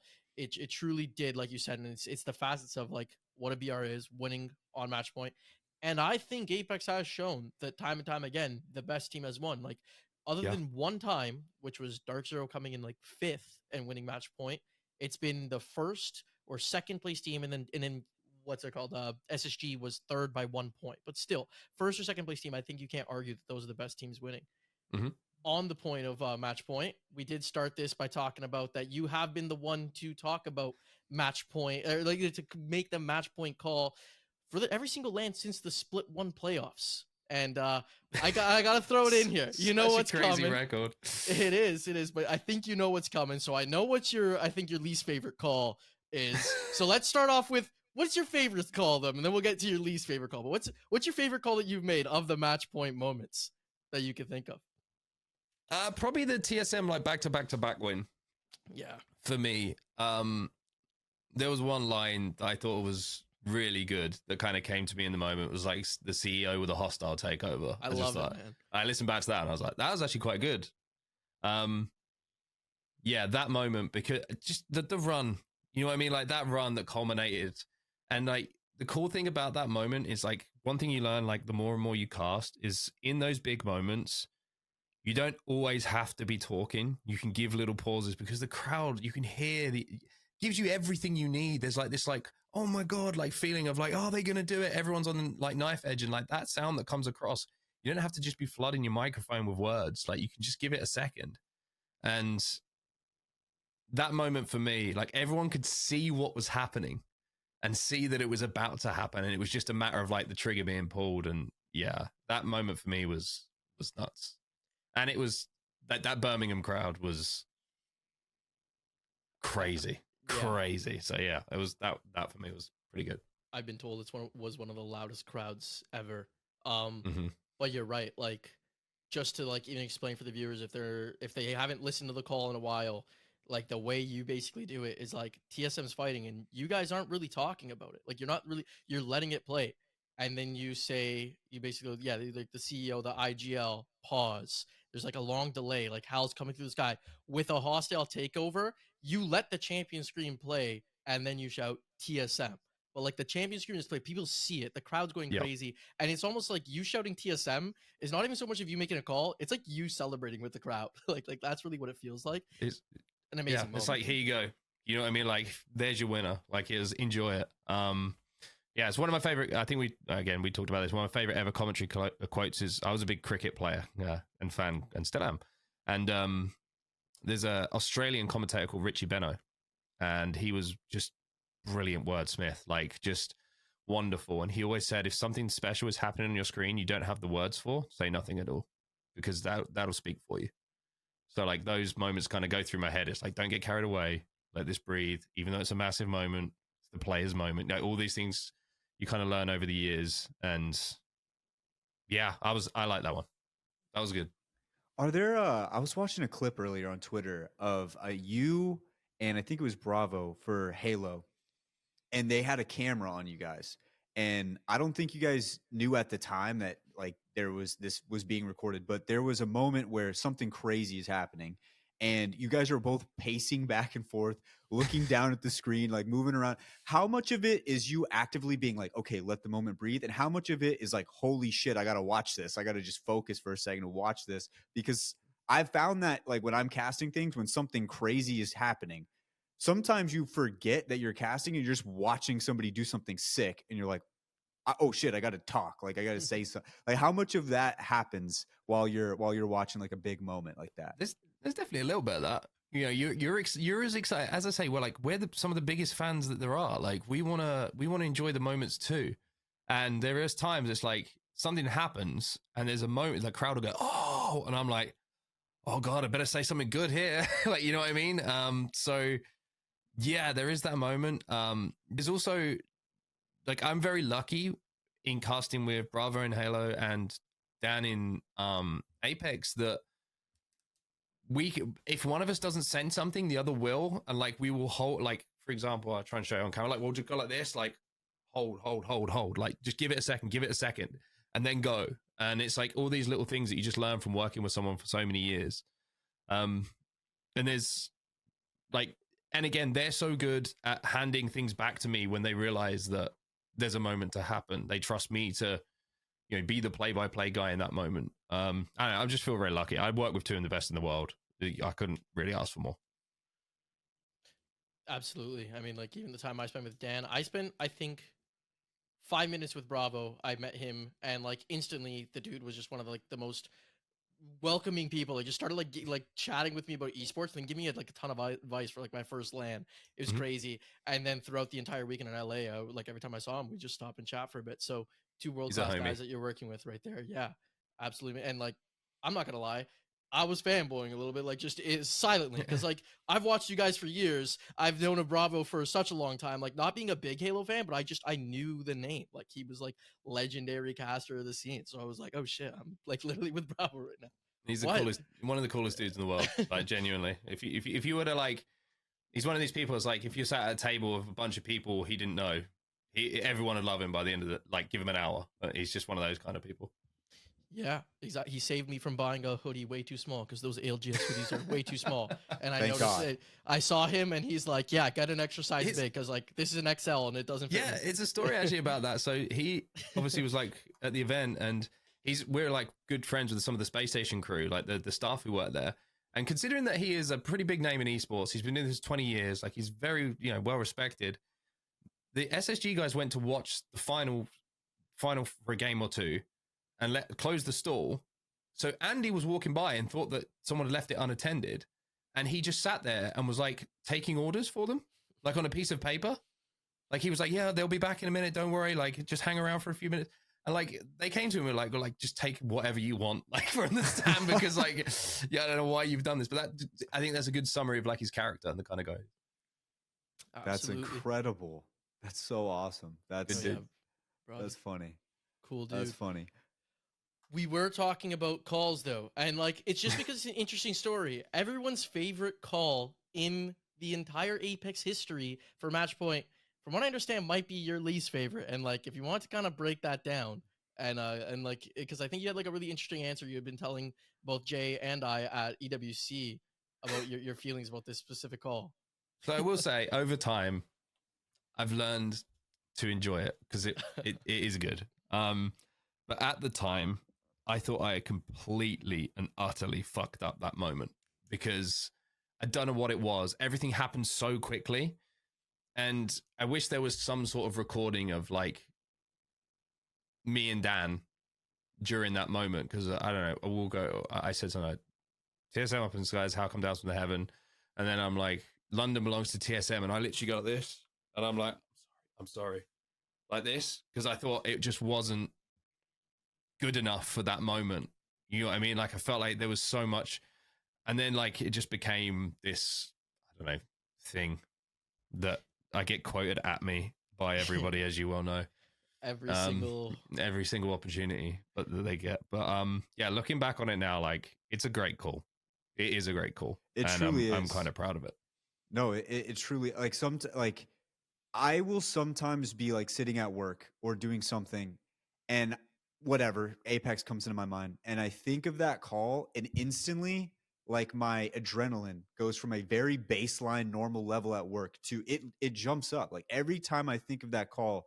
And it's one of those calls that, you're probably not alone. There's probably a lot of other casters, commentators who have a call that everybody loves that they're just like, I could have probably done better there. But at least for me personally, every time I think back to that call, I just get a little bit more adrenaline. Like even if I'm like driving home and I think of it, I'm just like, I might swerve some lanes here. I don't know. I'm feeling a little hot. It was such a great time. It was such a great call. And I wanted to kind of switch this over into some of the calls that didn't necessarily win a LAN or weren't like a crazy moment that you still remember to this day that you kind of wanted to shed some light on. I loved the call that I made once on the Vaxilon clutch. I think I said something like the knockdown shield is a problem, but so is Vaxilon. And he won a 2v1 and it was nuts. And like, it was one of those as well. I think I just went, and so does Vaxilon. And then the crowd just went, ah, and it was like, okay, like that's cool. I think my best ever Apex call that wasn't like a match winning moment, if you know it. Well, no, a tournament winning one was the NRG clutch. Against Optic. Yeah. I think I said Optic 4 NRG clutch and something like that. But there's something about like the cadence of how I say it that's like, I don't know. I was like, you were sat in that crowd, like the NRG chants were like nuts. And like as soon as they won that game, everything just popped off. And it just felt like you were part of like a really cool moment. So yeah, that was a really, really cool one. No, absolutely. That is another one that will, like you said, like it's Optic will fall, energy clutch. That's the one. And it's like it's exactly like that. It's so good, like with energy chants in the background. Yeah. The crowd just going insane. That's maybe the only thing that if there was some way that we could have the crowd audio be elevated, like in those moments, louder than, I don't need the music of the as the pros are cheering. I need the crowd audio, because Jayhawk has explained to me on several occasions that was the loudest stadium he's ever. He's like, I've been to football games with hundreds of thousands of people. He's like, nothing's been louder than like when Energy pulled that. He's like that I've been to, and I don't know if you got that over online.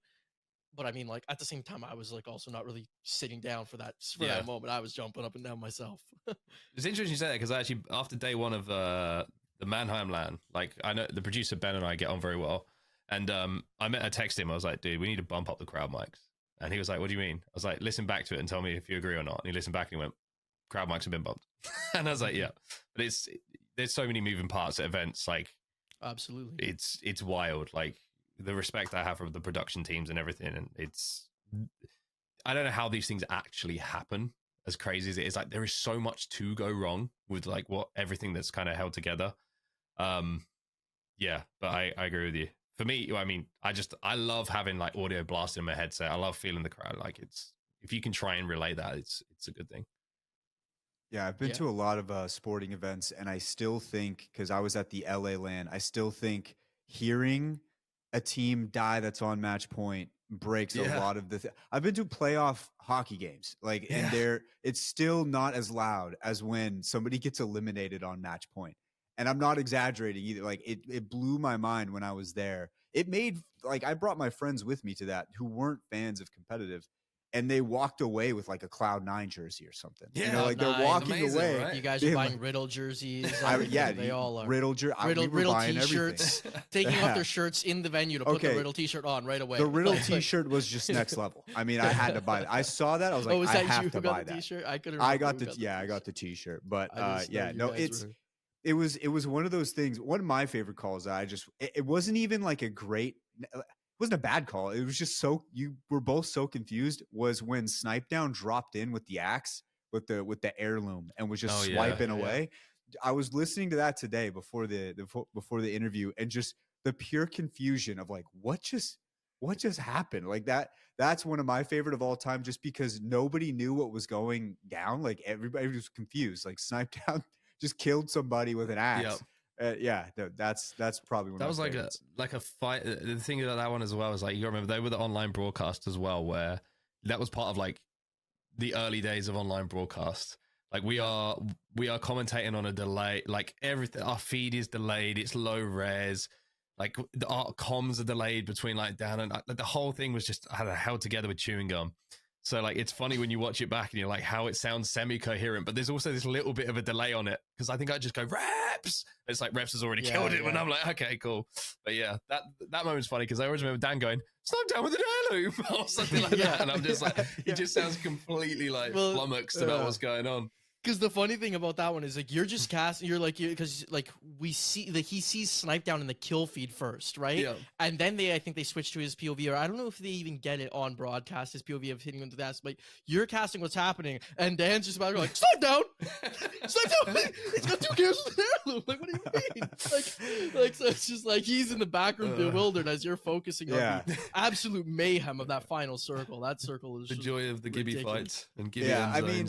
At the time, it was probably like, this is held together by chewing gum. But like looking back on it now with the history we have in already this very young but like growing esport, was like looking back on that moments, it just makes you laugh, because it's just like it's crazy how we've gotten to this point that we're at now, where we're having these LANs and these beautiful arenas and all this stuff. But at the time, we have like this online LAN where somebody's swinging an heirloom and people aren't seeing it in time. You're not getting it's beautiful. It all comes together perfectly. It's like you go back to like talking about grassroots, right? And it's like that's how you make like real long-term fans. It's like if you're with us for the journey, where everything's a little bit shit, where everything takes a little bit of time, it's kind of has this unique charm to it that you've got to learn to love. When you actually get to that polished product, everyone's like, oh, we're here to enjoy it now, because like we've been through the hard times, we've been through the rough times, and now we get to like see some real shit. And it's like 100%. That's why Apex is cool.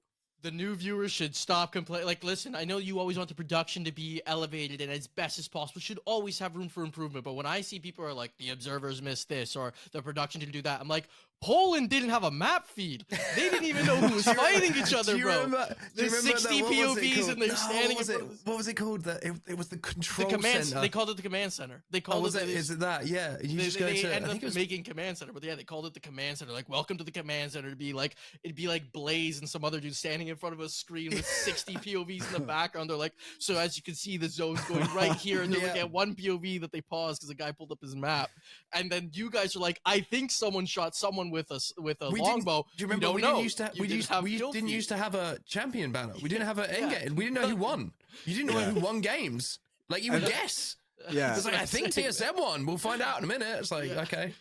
The Or other then- crazy thing about the early days of Apex was that everybody's name was just in the kill feed, so you just Yeah. knew if there was still like a team was still alive. Like people forget that. Like You're now in it's match point anonymous. games. At the Yeah. time, you're It's like, bad. oh, TSM's still alive. Let's fucking It's we're like, not you had the doing match- shit. You had the match point games where everyone would realize the match point team was that a whole lobby turns around and just fucking annihilates them. And it's Well, the like, snipe down with the axe situation, TSM and Cloud9 arguably didn't win that LAN because there was kill feed where they just Yeah. kept going and killed over and over again, and that's probably the only time where you like an 8th place team won a match point final, because by that time there was 8 teams on match point. Like you couldn't keep track of them anymore. But yeah, like the Poland tournament has so many like special moments for me from just rewatching it so many times. Like TSM's first ever win is Reps alive, and then the observer just halfway through cuts to a guy no scoping with a longbow, and Reps wins the fight like easily. But it's like, why are we watching the guy with the longbow just like missing shots? yeah, It's so I mean, funny. I think once people accept that there's absolutely no way whatsoever to catch every bit of action in Apex Legends, everyone will be a lot happier. There's Yeah. 20 Yeah. teams on the map, There's man. 20 60 teams. players. Teams, Like, you know yeah. what I mean? The fact that we catch as much as we do is crazy. Like, I Although- actually think the way the observers have been doing the free cam stuff at these last couple events is absolute cinema. It's perfect. It's improved my videos long because as they are it's- such if it's in the great first shots. 20 seconds, I'm happy with it. If they start doing that shit near the end game, I'm like, Fair back on enough. talkback. I'm like, can we fucking stop doing this, please? yeah. I think crypto meta might have helped a little bit too. You know, there's a lot of sitting down, you know, just flying True. around in the drone. Speaking of all that and all the things going on in Apex currently, we had some crazy Rostermania. We've got a lot of stuff going on. From your perspective, sitting where you're sitting at, how much time, how much effort do you have to put into trying to remember and see which teams are going where, which players are going where, which it's crazy. You know, there has to be like some sort of, there's got to be a lot of time set aside for this. I mean, it's a full-time job. I think people sometimes misunderstand that they might have a preconception because I don't stream, I don't, put myself out there apart from at these events or on a broadcast, that you could be understandably of the mindset that you just turn up to the event, you cast the event, and you go home. But like, I'm an obsessive Apex prepper watcher. And before every single event, I'll have a 10, 15 page Excel document built out on everything that I want to talk about, everything that teams are doing, like from stupid stuff, like down to like, let's go pre-POI draft. It'd be like, for this POI, this end zone, this is where they want to play. This is like their ideal spot. If it's not there, like, and you know what I mean? Like all of this kind of stuff. So like team changes for me is a pretty it's pretty bread and butter now to put that work in and understand what it is. The difficulty comes to when you get close to the international LAN and you find out who all the teams are qualified, who all the teams who have made these changes, and like you have so many new players, so many team changes from like so many different regions. It's very difficult to kind of give the love and attention that a lot of players and teams deserve, because there's just so many. Like it can change so many times throughout a year. But that's part of the job, right? It's making sure that you do that work, that you do understand these players, their tendencies, their styles, what legends they've been playing. And but if you don't know that, how are you meant to build expectation on what they're going to do at an event? How do you make people look forward to watching them play? So it is it's a full-time job. Like I watch scrims, I'll be generous, I'll say 5 out of 7 days a week. If I don't watch it live, I'll watch it in the morning when I wake up. I don't wake up in the morning at the moment. My sleep schedule is chalked. But like I have to do it. Like it's not fair of me on the players to not do it. Like I have to. Like it's part of my job. So for me, I'm an over prepper rather than we'll wing it and see what happens kind of guy. Yeah. I hear that from all the casters, and I've talked about it several times on the podcast. Once I walked into the green room for the first time in LA, and I saw like the entire setup you guys had there with like maps, POIs, who's dropping where, everyone's on their laptops studying, like everyone's talking with each other. Who's like, like what's going on here? What do you guys know about this? I actually even think the coolest thing, I don't know if I've mentioned this on the podcast before, but we had talked about this at EWC. Is we were all sitting in the green room and we're like, oh, like this just happened, and like they'd be funny, and like we'd say like a funny one liner, and then either you or Dan or Vicky and Gino would get on the broadcast and would say that funny one liner that we just all talked about in the background. And so it's like everyone's just like always working together collectively to put on the best show, and it doesn't just happen the days of the event. Like it's happening like much further in advance of time, because it's what the prep requires. Yeah, On the topic. Oh, sorry. Go ahead. Sorry. I was going to say as well, like, I think now that we've got such a crew together that support and like try and elevate and push each other to be better, it's a very difficult thing to get a green room right and a talent group right that can take like constructive feedback and want to drive each other to be the best that they can. And I feel like we've got a really good group of people now who just want to do that, who want the best for Apex, who want to be the best that they can be, but not in a way that's at the detriment of others. It's all about like lifting each other up and giving each other as much support as we can. So I just want to give a shout out to like the whole crew. Oh yeah, I gas up the crew constantly, especially in the last few weeks, because like I feel like we just keep getting these conversations about EWC, so I go through them all. I was actually, this is a slightly on topic, off topic, but we're talking about roster locks, and I thought an interesting thing that we could talk about here was also, with how volatile Apex is, right? Coming from a game like Halo, what's the culture like there compared to Apex with roster locks? And do you feel that Apex should have maybe stricter rules around the roster locks and how fast teams change sometimes? I would say yes. Reason being, I don't like how the coaches can like be part of a holding position or like for a sub, team. Yeah, I don't.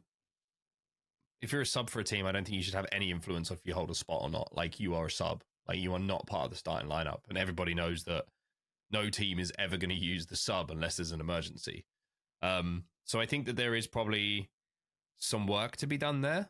One thing that I would always give the ALGS credit for is they're usually pretty good at starting to address that kind of stuff, and they do it pretty quickly in comparison to some other esports, which may surprise some people, because everybody loves to, look to blame people for stuff all the time. Halo roster wise, I think this season actually there's barely been any roster changes. I'm talking about the potential event winning teams, right? I'm talking about there's been a few, but nothing really major. And I think it's because you have a core 4 as well. I think that also makes it a little bit more difficult. Like if you change 2 players, your entire team needs to relearn the game essentially, and like the roles that they want to play. Whereas in Apex, you can switch one Slayer out for another. You know what I mean? Like their role, they're not going to be IGL, they're not going to be calling. Their job is to kill shit. They might be legend, but like they might be a very specific legend that they're good at during a specific meta that makes them valuable to a team. But yeah, I would say it's one thing certainly for continuity throughout a season. I think you should be allowed maybe one change on your starting roster per split.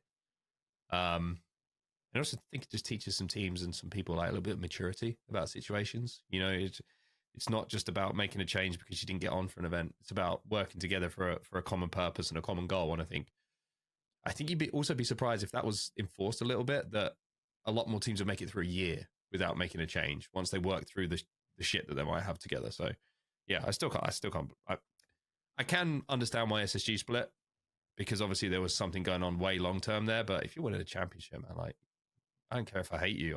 I'm just one. You know what I mean? Put it to the side. I'll find a way to hate you out of game, not in it.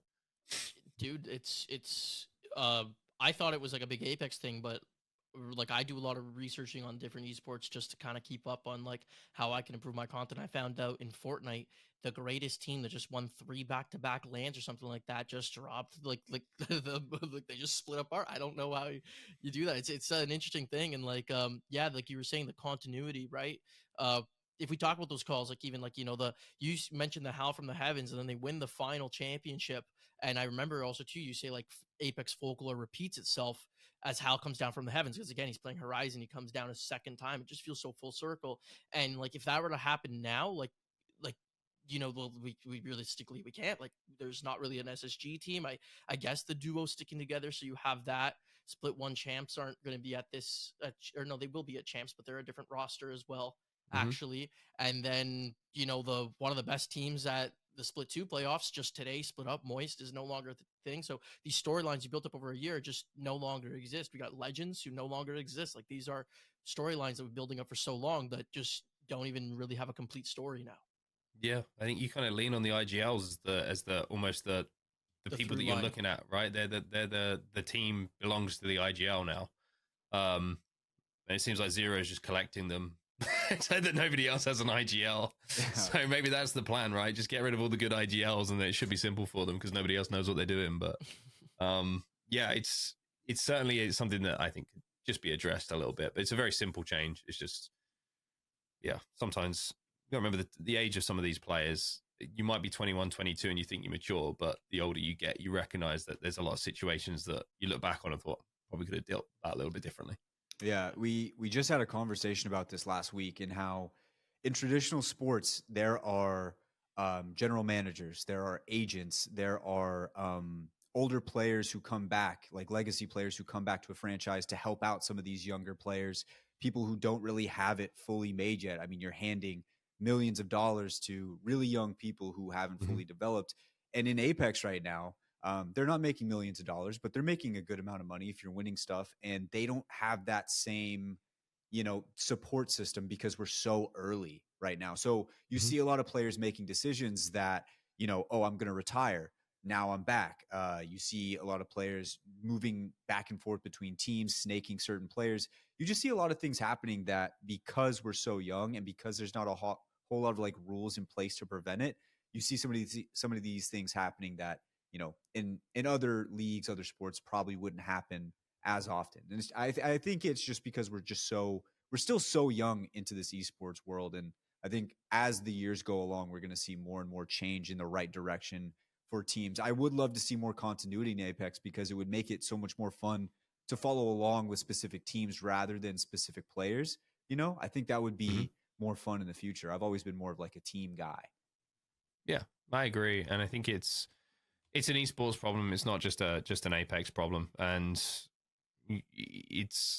I think over time it will be addressed. Like the more orgs you have with more valuable players, the more difficult the transfers come because there's obviously buyouts, there's things like that. And there will be that for the top tier teams.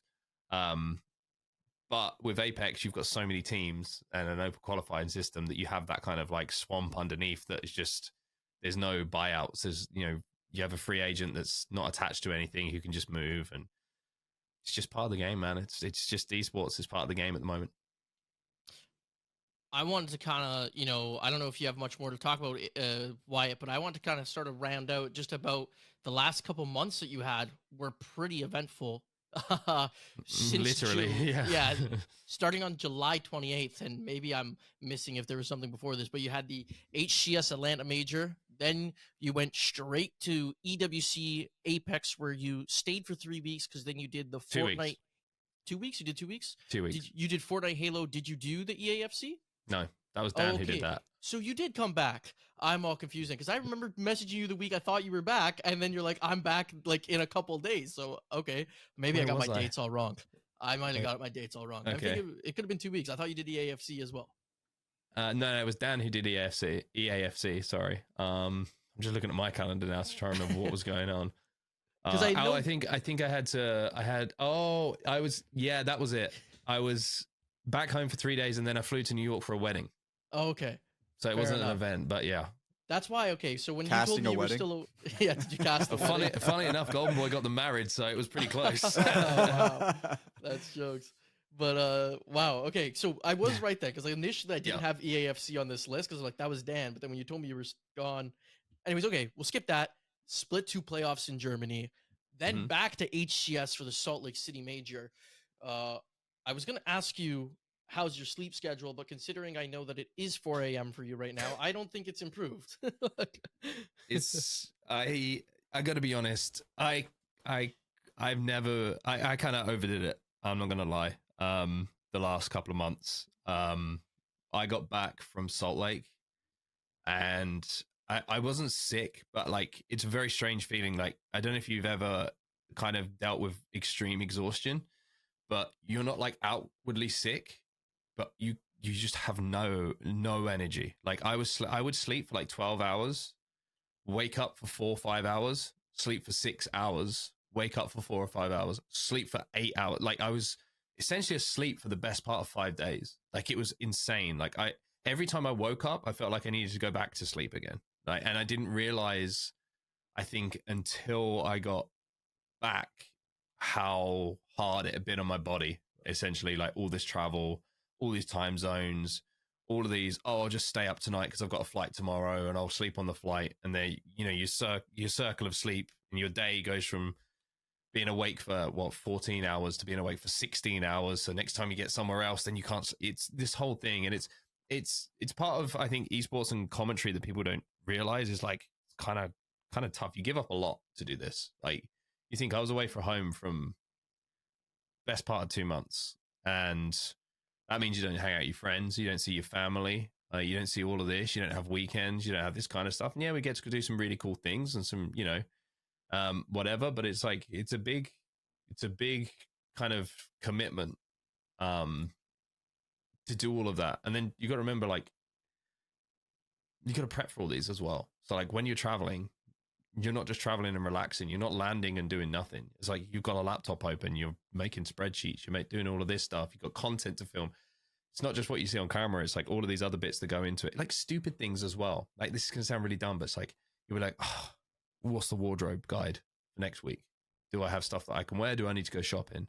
Like, that might seem like a really silly thing, but when you're doing like a back-to-back event, like you get home and you're like, I've got 8 hours to find clothes, like from somewhere. I don't know, like, how am I going to do that? And you end up ordering to a different country. It's a whole thing.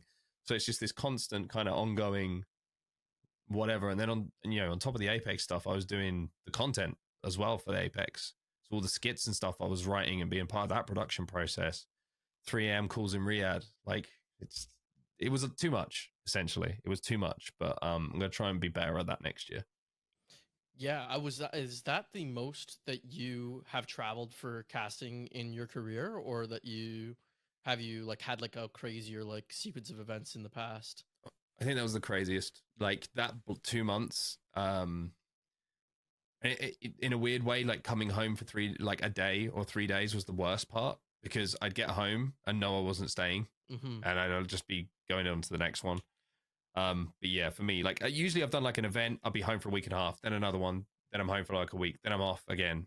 But this was just, yeah, it was a lot. It was a lot. I still feel tired now. That's actually what I was curious about. I couldn't imagine how jarring that experience was to get home and then know you're like literally leaving in a couple days. And then I'm not sure what the time difference is like from Riyadh to you, but like for me, and I just did the one day, like 22 hours travel, or the one event, sorry. It took me a week just to adapt to the jet lag once I got back. Like I was falling asleep at 8 o'clock every day and sleeping all the way through the night until like 10 o'clock the next day. And I just did that one event.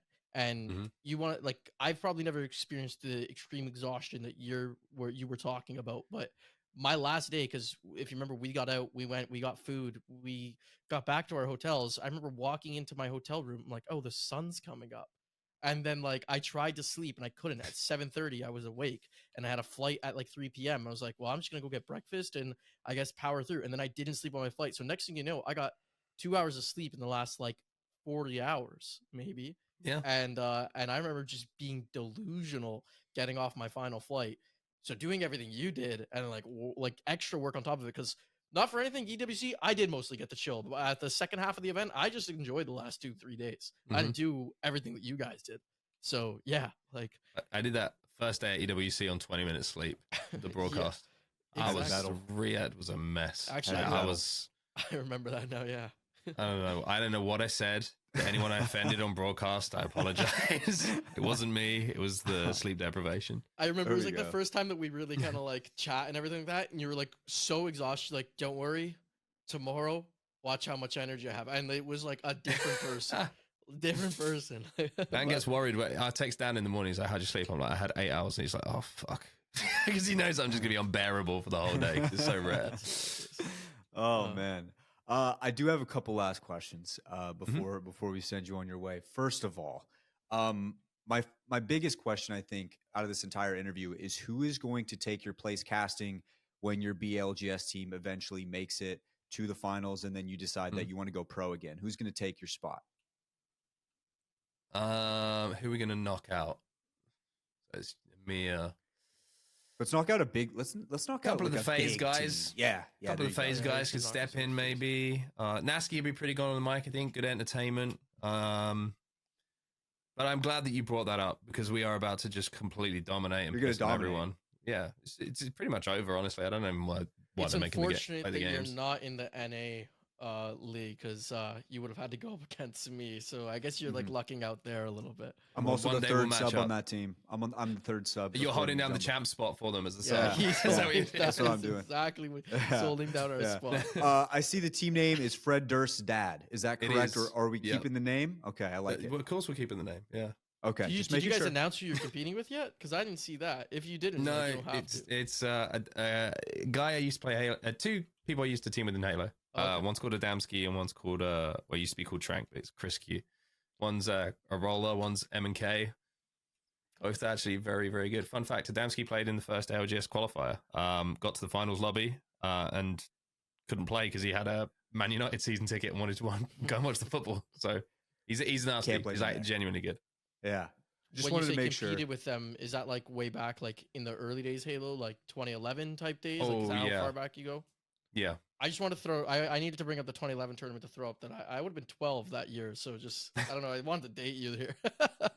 Just kidding. I'll pretend and say, I was only 16, but I'm sure I was probably 20 or something like that. No, Yeah. Another one is I have one of my close friends is a gigantic Halo fan, and he when I told him I was hopping on with you, he wanted to bring up the reverse sweep heard round the world, Renegades versus Allegiance, and you were there for that. I saw an Onset with hair in that video, so that was a long time ago. He wanted to get your thoughts on that and that entire situation.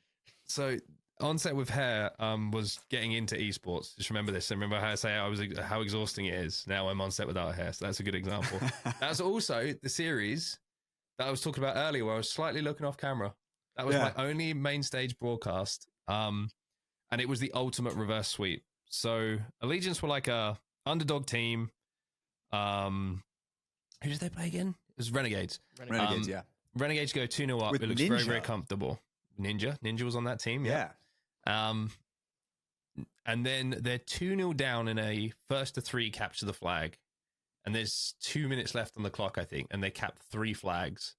And then they go on to win the series, like with the final game of like 50-47 or something. And it's just like, I don't know.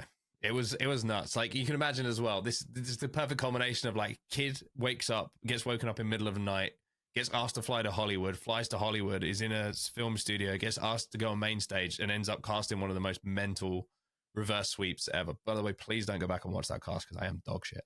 But, We like, did. already We watched did. it- It's, we watched oh it before man, this. it's incredible that I ever got hired again. But yeah, that was like I got back from that and I was like, you know what? If that's it, that's it. And I got some good stories to tell. So yeah, that was a crazy series. Still one that sticks out to me to this day. No, it was, and I think you could definitely hear the elements of you were talking about how you feel like now you've come into yourself and you feel like you know who you are. You can hear the elements of like this is who Onset is going to be. You weren't quite there yet, but you could hear it. Like you could hear those elements, and it was cool to listen to from from all those years back, and just watching that moment too was crazy. That I did not know Ninja was a Halo guy, and then I saw it. I was like, is yeah. that fucking Ninja? And Yeah, I'm, Yeah. I'm looking at the screen like, what? Ninja first started streaming. He was the Halo guy. yeah. Mhm. How did you not know that? I had That's no very- clue. I'm not a Yeah, big streamer absolutely. guy, you know. Yeah, I I guess, I watch guess. I watch my hockey, watch my football. He you know? still follows me on Twitter. Thank God. Oh, Hell wow. yeah. Ninja, he's Hell a true yeah. homie. Great. He came back actually. They did a Halo Infinite. I think it was a Halo 3 throwback actually. Twitch Rivals like a year or so ago. Ninja Yeah. came on and like put up like $100,000 because obviously it's like a lot of people that he grew up playing were playing in it because it was like a throwback tournament, old pros. Mhm. Tyler's a good man. Like he's a good dude. He's a really, really good dude. Obviously he's had some crazy success, but yeah, like many people in the world who play games and part of esports, it's like they'll still say, I started off playing Halo. And that's Yeah. kind of his story as well. Greatest Halo to cast versus greatest Halo to play. Good question. Greatest Halo to play is Halo 2. Greatest Halo to cast is Halo Infinite, because I just feel like I'm a better commentator now than I was. Yeah, I feel that. I like that. Yeah. And then we always ask the players, because we got obsessed with this question, top bunk or bottom bunk when they're playing, like which one they'd rather have.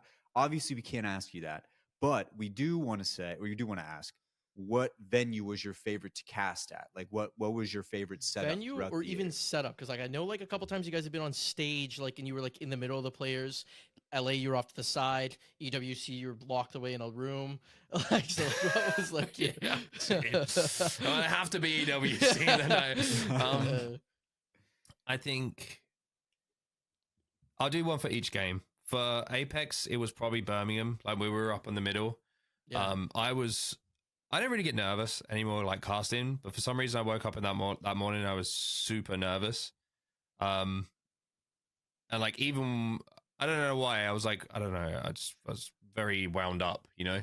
And I remember like the throw came to us from the desk and the whole crowd just went, ah! And like, I remember it almost like the noise wave kind of washed all the nerves away. It was almost the strangest feeling. I was like, in my head, I just went, it doesn't matter what I say because everyone's just going to have the best time anyway. Yeah. And like, that was a really, really cool moment. That's also like a really cool example of like what a crowd's energy and like love for a game can do for like a commentator, like in those moments.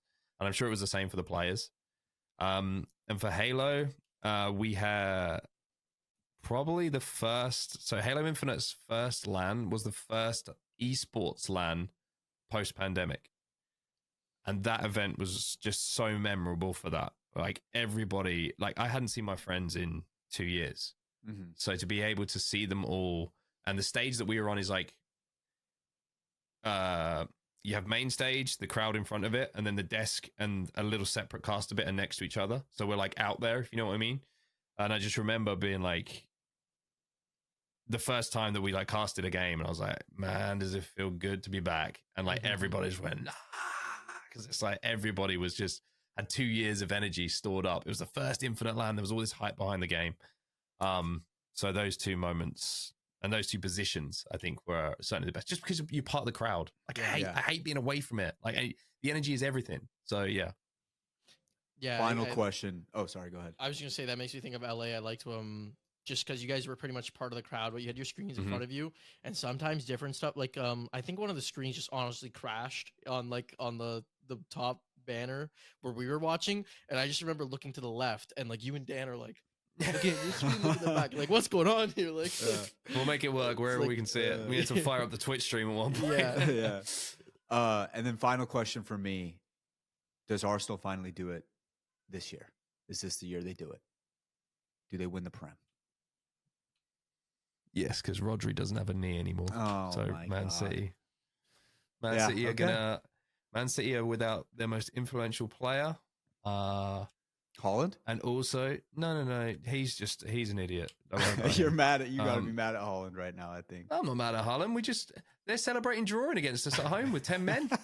Who's won that? Their heads are gone. I wanted to get him riled up. More gone. I wanted to get him riled up.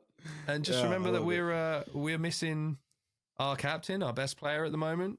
We're also missing one of our new signings who has not played a game yet. We're winning it, and City are going to get relegated. So it's great because of their court case. 115 charges. Yeah. So I've only been watching the Prem. This is my second full season, and so I'm going to give you a hypothetical, and I don't know if it's going to be good or bad because I've been trying to think of it all day. Okay. To try and I just need to quickly say, as long as this question doesn't involve Tottenham, it does not. It does not. Okay, good. Okay. So this is the hypothetical. For me, I may be misguided on how big each of these championships are, but I'm going to try my best. Okay. So Arsenal wins the Prem, but they don't get into Champions League football next season. I think they get like 8th. Or sorry, not the Prem, the Champions League.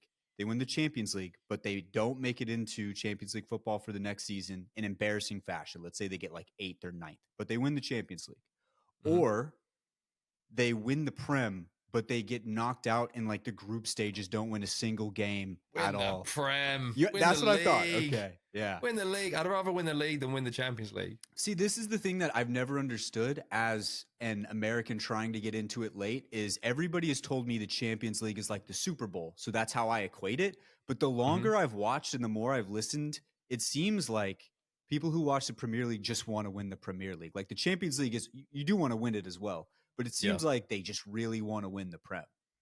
Yeah, there's more rivalries. Like, you know what I mean? Like, if you win the Premier League, you get to tell everybody that you won the Premier League. If you win the Champions League, it's like it's an amazing achievement. Like, there's so few teams that have done it, but it's like as amazing as it is to win it and like iconic as it is to win it, it's just like it's not the league. It's not being able to turn to my friends who are Tottenham fans and going, "We won the league." Yeah. You didn't. You know what I mean? Like it's just that because you have to beat everyone. Like you have to play everyone twice. So I don't know. It's been a long time since we won the league. I'm lucky enough to live through one of the greatest periods of my football club ever. So I wasn't too disheartened over the last like however many years it was where we were a bit dog shit. But we're back now. We're good. Yeah, I mean, you guys are definitely back. I picked Forest as my team because I wanted a team that was close to relegation, so that every week I'm battling. Like every week, I am fully just locked in to Forest, and they have not lost yet this season. We have not lost yet. They're doing good. Liverpool? Yes, we beat Liverpool, which was wild. Thanks for that, by the way. Yeah. Yeah. And then like for my team, I do like watching Holland. I do like watching. That's how I got into it, was watching him. So I do like watching him from afar, but Forest is the squad. So after the Forest Arsenal game, I'll give you a tweet. We'll see how it goes. We're probably going to lose by a lot, but we'll see. We've always struggled at your ground. I don't know what it is. It's like a bogey ground for us. That's kind of how I picked them. Was I was watching a game at work. It just happened to be on at noon, and I was on lunch watching. I think they were playing Brighton, and the crowd was nuts. I was like, this crowd is crazy. Yeah. I was like, all right, I'm gonna follow Forest. So that's what I've done so far. But yeah, went to university in Nottingham, so I respect that. Oh, nice. Okay, cool. Jumba, did you have anything else before we close this bad boy out? No, Wyatt told me before, because I don't follow soccer very much at all. I don't know if you follow the NHL at all, but basically he started off by telling me, he goes, so my team, I think, is coming up on quite possibly the longest drought in major sports history, not winning the Stanley Cup. And I'm not talking about NHL, I'm talking about major sports history. And they've made the playoffs every year the last 10 years, but they've only gone through the first round once in the last 20 years. They lose in Game 7 every single time. Anyways, long story short, he told me Onset's soccer team is kind of like the Leafs of the Premier League. It was like, oh, I understand his pain then. But then I was like, but it's been way less time that they've won the championship than you got. I think their last championship was what, 67? The Leafs, yes, 67. Yeah, so my dad was like 3 years old. I mean, I've never even heard of the Leafs, dude. Like that just, that's like the creator squad. Like when you play, like the thing is, they are they by valuation, they are the largest team or the second largest team in the NHL. Like it is where hockey formed, is where I'm from, basically. It's like the Dallas Cowboys. They just suck. Yeah, they just suck. Like actually, they're a very good team. They just choke, I should say. It always turns around someday, though. Yeah. Everybody in some point in their life has a little bit of sporting. Someone needs to stand by me the day that they win, because I confidently will pass out. You'll be the 80-year-old guy who's being interviewed in the street, being like, "I've waited for this day for so we long." We were watching. Sorry, go ahead. No, I was just gonna say at the LAN in LA, we were watching Game 7 while you were casting. We were in the crowd watching it and watched his team lose in overtime during like a very key moment. During losers bracket round 2, we're sitting there. I'm watching some of my teams struggle. I'm Alliance made it through, but Alliance is struggling. Watching all these teams struggling. Me and Wyatt are seeing my team. They just came back from a 3-1 deficit to tie up the series and go to Game 7. They're down 1-0. They tie the game up. Me and Wyatt, everyone's wondering, we're mid-games, wondering why me and Wyatt are standing up in the stands. Like, are you watching Toronto versus Boston right now? We're like, yeah. All of a sudden, a bunch of guys from Toronto are sitting around with us, rooting with us. We all of a sudden, 2 minutes later exactly, we watched the other team score a goal 2-1. And then it was I'm over. slumped in a seat like this. They lose, and I'm watching my Apex teams also get kicked. Someone get this man a beer immediately. Stat. That's what we did. That's what we did. It's a good friend. Real. Yeah. Okay. Well, if you don't got anything else, Jumba, in honor of Enoch, who is normally here, he just had his baby. So shout out to Enoch. Congrats. He always asks the same final question to every guest that we've had since the beginning of this podcast. I'm going to do my best to ask it the best that I can. He's the one who does it the best, though. He always says, you are undeniably in the top 1% of the fields you are in, and you're definitely that. What is something that you would tell somebody who's trying to get in the top 1% of their field that they are trying to get in? What piece of advice would you give them? No, firstly, congratulations to Enoch. Amazing news. Yeah.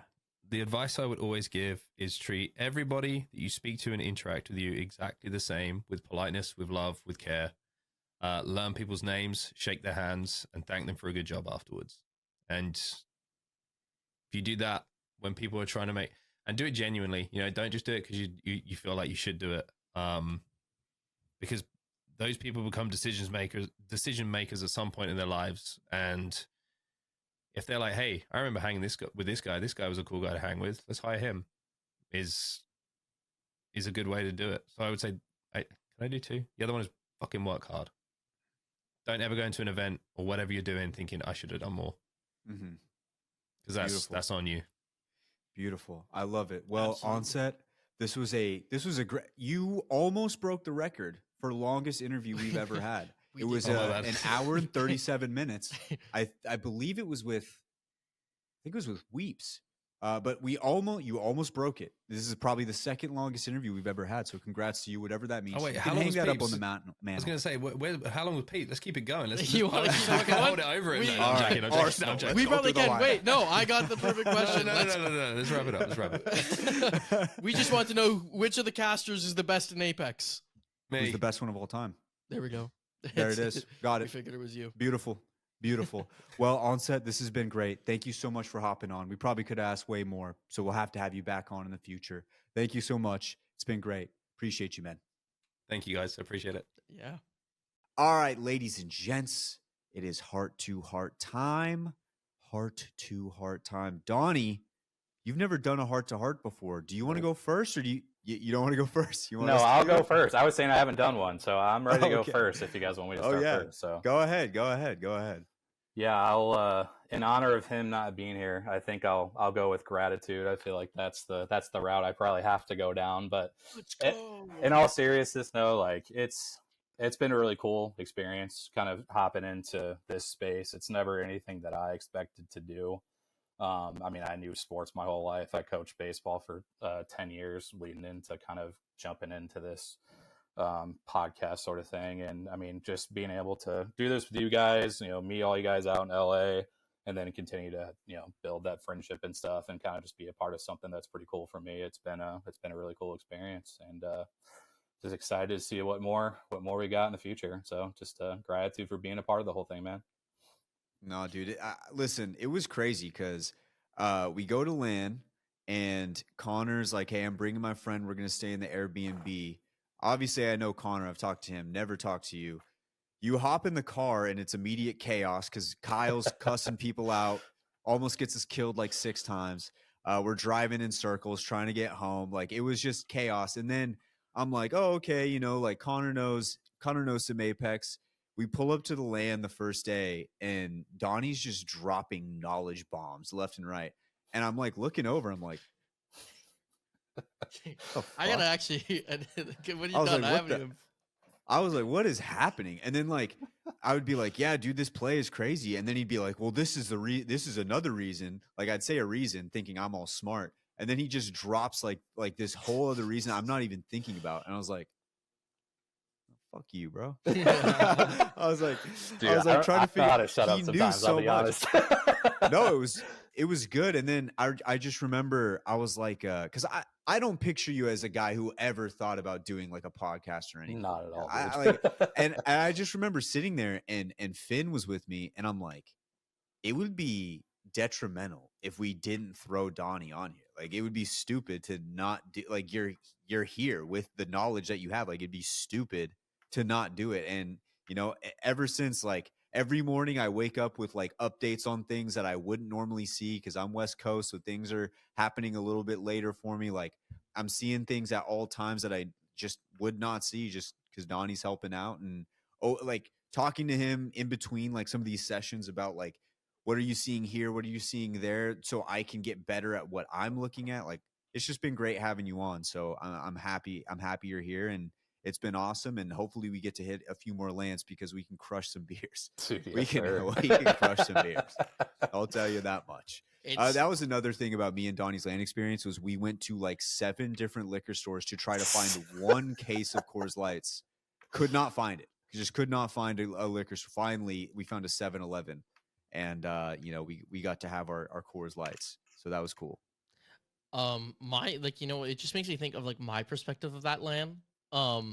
Because it was, oh my god, so funny because like so basically like I'm down there and the only person I really kind of knew in the scene was Jay. Like that's it, right? I'm staying with Jay, but the first day Jayhawk is on, like the first day like that we all meet up, Jay is on the broadcast, so I'm just kind of like alone at that point. And so I'm like, let me hit up Wyatt. Like I kind of know him. I know Jay was telling me we all want to hang out. Let me hit up Wyatt, see where he's at. So we kind of like meet up. We all sit down. Actually, I think Jay was even there for this, but we were, regardless, there was one point where I know Jay wasn't there because I remember just sitting with all you guys and we were kind of like taking up 2 rows and everyone was just trying to kind of chatting, but like I thought there was just people from the crowd kind of like jumping into like people's conversations and stuff like that, just having a good time bonding over Apex. I didn't realize everyone was together, right? And like it's really funny because I remember like then after as like the time goes on, I remember sitting down. I was next to Wyatt, I think, and then like Connor's on my right. And I'm just talking about it, and all of a sudden Connor starts talking about stuff. I was like, "Oh, you're with us? Okay, cool." I was like, "What's your name?" And then like I'm sitting there doing all this stuff, and then from the back I hear Donnie throwing in stuff, and I was like, "He's with us too? Okay, he's with us too. Cool." And other than Connor, no one gave me their names. Even Kyle, Chris never got their fucking names. By the way, it was so like it was funny because I was just wandering around, hanging out with you guys the entire week, not knowing anyone's names, just chatting. And like we got pizza that day and everything was really good. Yeah, and it was awesome. It was just funny because like I remember standing all up and everyone just followed us out. I was like, oh, this is our crew, I guess. And so we hung out the whole week, absolute vibes, like just full on connection with the entire crew. And then I remember we let that last day we had a Chick-fil-A was awesome. And then you all started following me on Twitter, and I had to start putting together names now that I was at home. To piece it all together. I had to go like, like I remember like you followed me, Donnie. I was like, okay, name's Don. That's what I knew at the time because it was DK Don. Yeah. And then after I remember hearing Connor finally say the name, I had to go to Wyatt. I was like, Wyatt, who's this person? Who's that? Yeah. I don't know who these people are. Like I hung out with them all week, didn't get their name, but like and like that's just like a special memory because now like we've talked so often. And it's like been so Dude, we fun took the ever since. sickest photo too. Hold on, you fill the time while I find this photo. It's the sickest Okay. photo of all time. No, it's Fill the time. Like I got go something ahead. funny to kind of follow up on that. The Go reason ahead. why I didn't introduce myself to you and Jay is, dude, I don't know why, but I was nervous to introduce myself. I was like, these guys actually are like big in the space. I don't probably have much in common. I have no idea what to say. So I was just kind of vibing, not saying much of anything. And then it feels dumb now to look back and be like, why the hell was I so stupid not to say anything? But I'm telling you, man, like I was just sitting there like, dude, I have no idea what to say. They're just talking away with everybody, and I'm just going to chill and see what happens. Yeah, I guess I kind of get it like a little bit because of the fact that, like me being down there, I had it in the flip side where I was meeting a bunch of pros and content creators that I had followed for such a long time for the first time, like all the casters especially. And so Yeah. like there was a little bit of nerves there too, where exactly like I was in the green room with the casters and I felt the exact same way. I don't know what to say. I don't know how to interject here. Do they know who I am, or do they just think that for some reason I tagged along with Jayhawk here? Yeah. I know exactly what you mean. I guess like the reason why to me it seems funny because of the fact that like I don't feel like a big deal. Like I just did it, right? Bro, I got you're to that a land, I pillar told you I Apex, didn't know man. What are you anyone. talking about? Yeah, Hey, you're a exactly, pillar, bro. right? What are you saying? But like I didn't feel like a big deal. Like I didn't know like anyone's land. Like I came down just to meet people and have a good time. Like I was a fan of the podcast. I told you guys I wanted to be on the podcast for so long. I was pissed off that Wyatt never fucking invited me. It's Yeah. so annoying. So this guy. I can't find the physical photo, but I have it on my phone. It's gonna be like all crazy. So I'm pissed that I can't find it. But yeah, I like it was the Wait, hold sickest it up photo. again. Hold it up again. Okay, it's hard to see because it's like Yeah. you're not. I Gonna don't be even able know to see if it, I we're. don't think. You're not gonna be able to see No. it. Send me No, a Discord after. I'll have to send it, but it's the sickest photo because I am off so many beers. Like Same, bro. and I'm just sitting there, just it was me and Chris had just celebrated for Cloud9. We're both wearing the same jersey. We're jumping around. Like it was it was such a great time. But Donnie was awesome in that experience just because like impromptu, I'm like, Donnie, I'm handing you a mic. You're on the show. And he's just like, all right. And we just did it. And it was awesome. So it was a great time. I guess I'll follow up. I'll do my heart to heart next. And I kind of want to go off on even if this isn't the 100th episode, I'm going to pretend like it is. And there was a time, back in when Finn was leaving. Obviously, I wasn't the biggest. I didn't have a whole lot of knowledge. I really just thought of myself as a host. And I didn't know what was going to happen. There was a very good chance that the show was going to end. Like I had decided in my head when he said he was fully leaving, because I did everything I could to convince him, like, hey, we can try doing it this way or doing it this way. But it just wasn't going to happen. So I really tried, and I thought, all right, well, I guess it's just over. And Enoch was like, hey, man, so we're still going, right? And I was like, oh, I don't know. Do you still want to? He's like, what do you mean? Of course I do. Like, and it was one of those moments where I didn't think, and I was so scared to try and do this, just me and him at that time. And also just trying to realizing that I had to fill like massive shoes with Finn leaving. And every time we hop in this thing and record, I feel so like thankful that I continued it and kept it going, because even after we kept going, there was a dark time, man. There was a time that the longtime listeners probably know about, where it just felt, it was tough. It was definitely tough. And I'm happy I stuck with it, because the responses I get from all the listeners, the people I hear from talking about how much they love the show, and these guests that we get, man, and these people we get to talk to and see and form relationships with, like Design comes to mind. Like talking to him this last time was it was so vulnerable, and he was just chill. It was like it was us and the boys just chilling in here talking about a traumatic event and trying to figure out how we're going to bounce back from it. Like, it just felt like awesome. It feels good. It feels great. And I'm just happy, and I'm thankful for all the listeners who stuck with us through these first 100. And hopefully there's a couple hundred more after this. And I'm happy and thankful that we've got the crew that we've got, because when we started this, it was just me, Finn, E. Now we've got Jumbo, we've got Don, we've got Connor, we've had my friend Kyle hop in for a second. We've had, all these different experiences together. We've had Jay. We've had all these people come together, and it's just been like such a great time. So I'm just thankful for the show. I'm thankful for the listeners. I'm thankful for all of it. And, I'm just happy. I'm happy where we're at, man. Like, honestly, like another story about that land was me pitching to Jumbo, like, bro, please hop on this show. Bro, please hop on this show. I can't. I don't think I can. I'm like, all right. Well, what I said is like, you took that long to invite me on, and now you He want me did to say go. that. He did say that. What though? Who do you think I am? So worked out a really fat salary that Wyatt pays me every week. Yeah, I pay him about $75,000 an episode. And a big appearance fee, but how do you think? I just talked about like how this is a hard industry to make it in. How do you think I'm doing? Oh, it is, dude. And honestly, Wyatt's man, giving me all his money. Seriously though, after that first episode, I was like, this is what I wanted this show to be. Like after that first episode, I was like, this is it right here. So I'm thankful for you. I'm thankful for Dawn. I'm thankful for everybody. And most of all, I'm thankful for the listeners who tune in every week. We appreciate you guys. That's my heart to heart this week. You could call that gratitude. You could call that gratitude, I think. That's gratitude.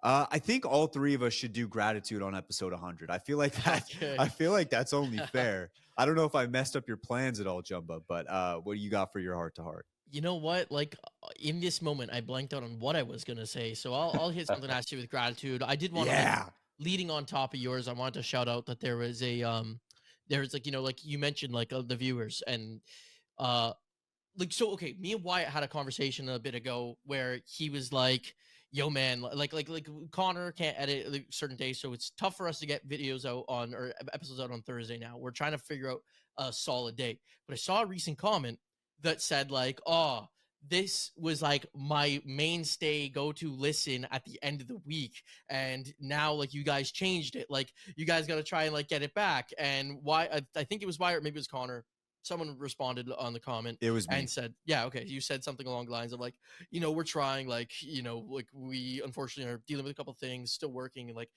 Connor can't get them out for Thursday anymore, so we're trying to like get a new schedule. And there's other people being like, yeah, I loved it. It started my week because my work days end on Thursdays actually.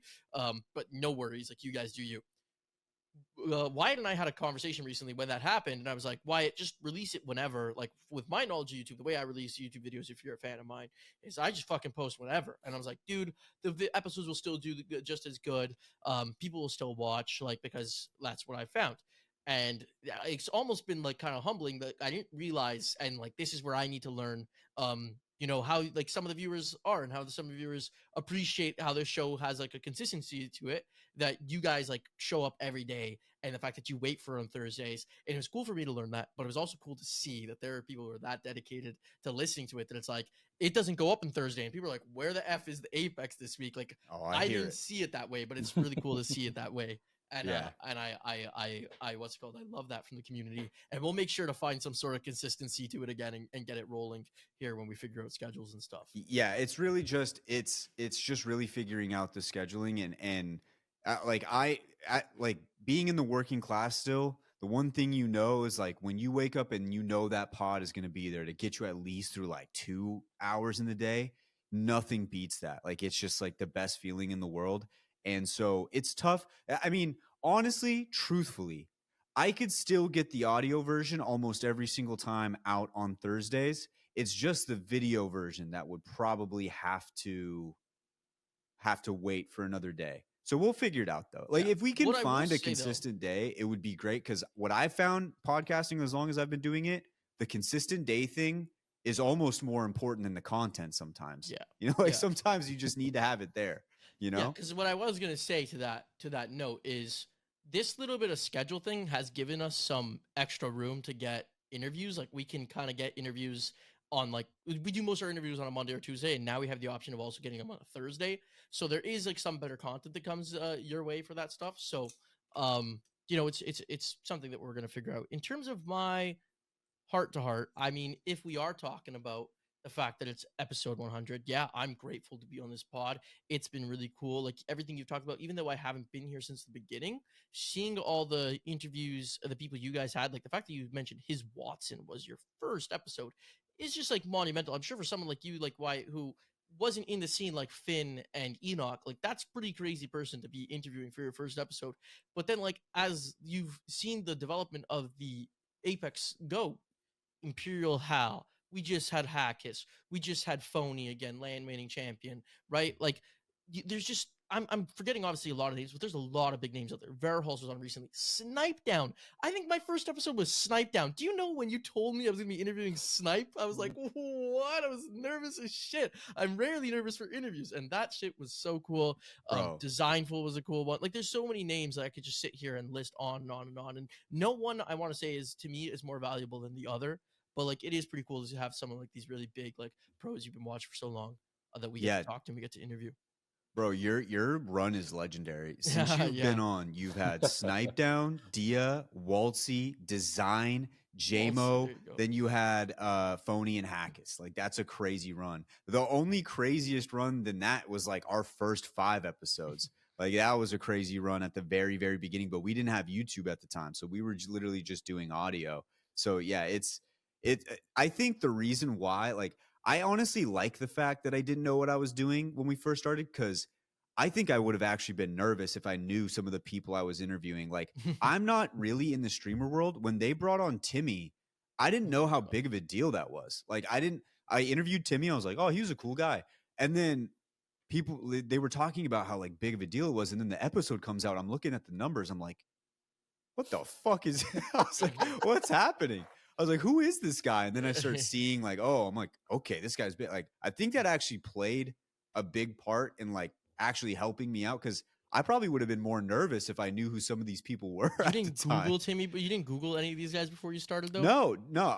The way I viewed it was like, okay, they're going to have the questions for like the deep comp stuff, but I can level with them as a human being. Like I can pick stuff out. Like that is easy to me. That's what I went to school for. So like, I feel like I'm fine on that department. And I would look up little things. Like I would look up like tournament placements just to know to formulate a question, or I would look up like special moments. I was at the if you listen to early interviews, I was all about how the parents took it. If they worked a job before, I would ask about that. I was very focused on like the real life elements, and that's kind of how I Mhm. thought I was going to be throughout the entire podcast life, and then it transformed into what it is now. But yeah, like Well, the tough early thing is days, repeat guests. You can't ask those yeah, questions again with repeat Yeah. guests. yeah, Like I've wanted to dive into a lot of some of that stuff with some of the guys who I haven't met before, but you guys have had them on once already, so it's their second time. So we can't dive into that because it's already been covered. bro. So This was our run of first 10 episodes. His Watson, Gent, Daltouche, Gildersons, Fun FPS, Verholst, Naughty, Knocked, and then Waltzy. And one episode we didn't have a guest. We had that was like yeah, our and first you guys 10. had Raven in there pretty early too. I remember, Yeah, and we like did. Raven was like that's Phony was they were 11. Yeah, yeah. I remember Yeah. I wanted to Yeah. mention this during the Phony interview, but then I realized it was 99. But like Phony was 11, and I thought Phony's episode was 100, and I was gonna say to you, hey, like 11, like 100, like one off of being like 10 to 100 was kind of like It was crazy. kind of But crazy, then, yeah.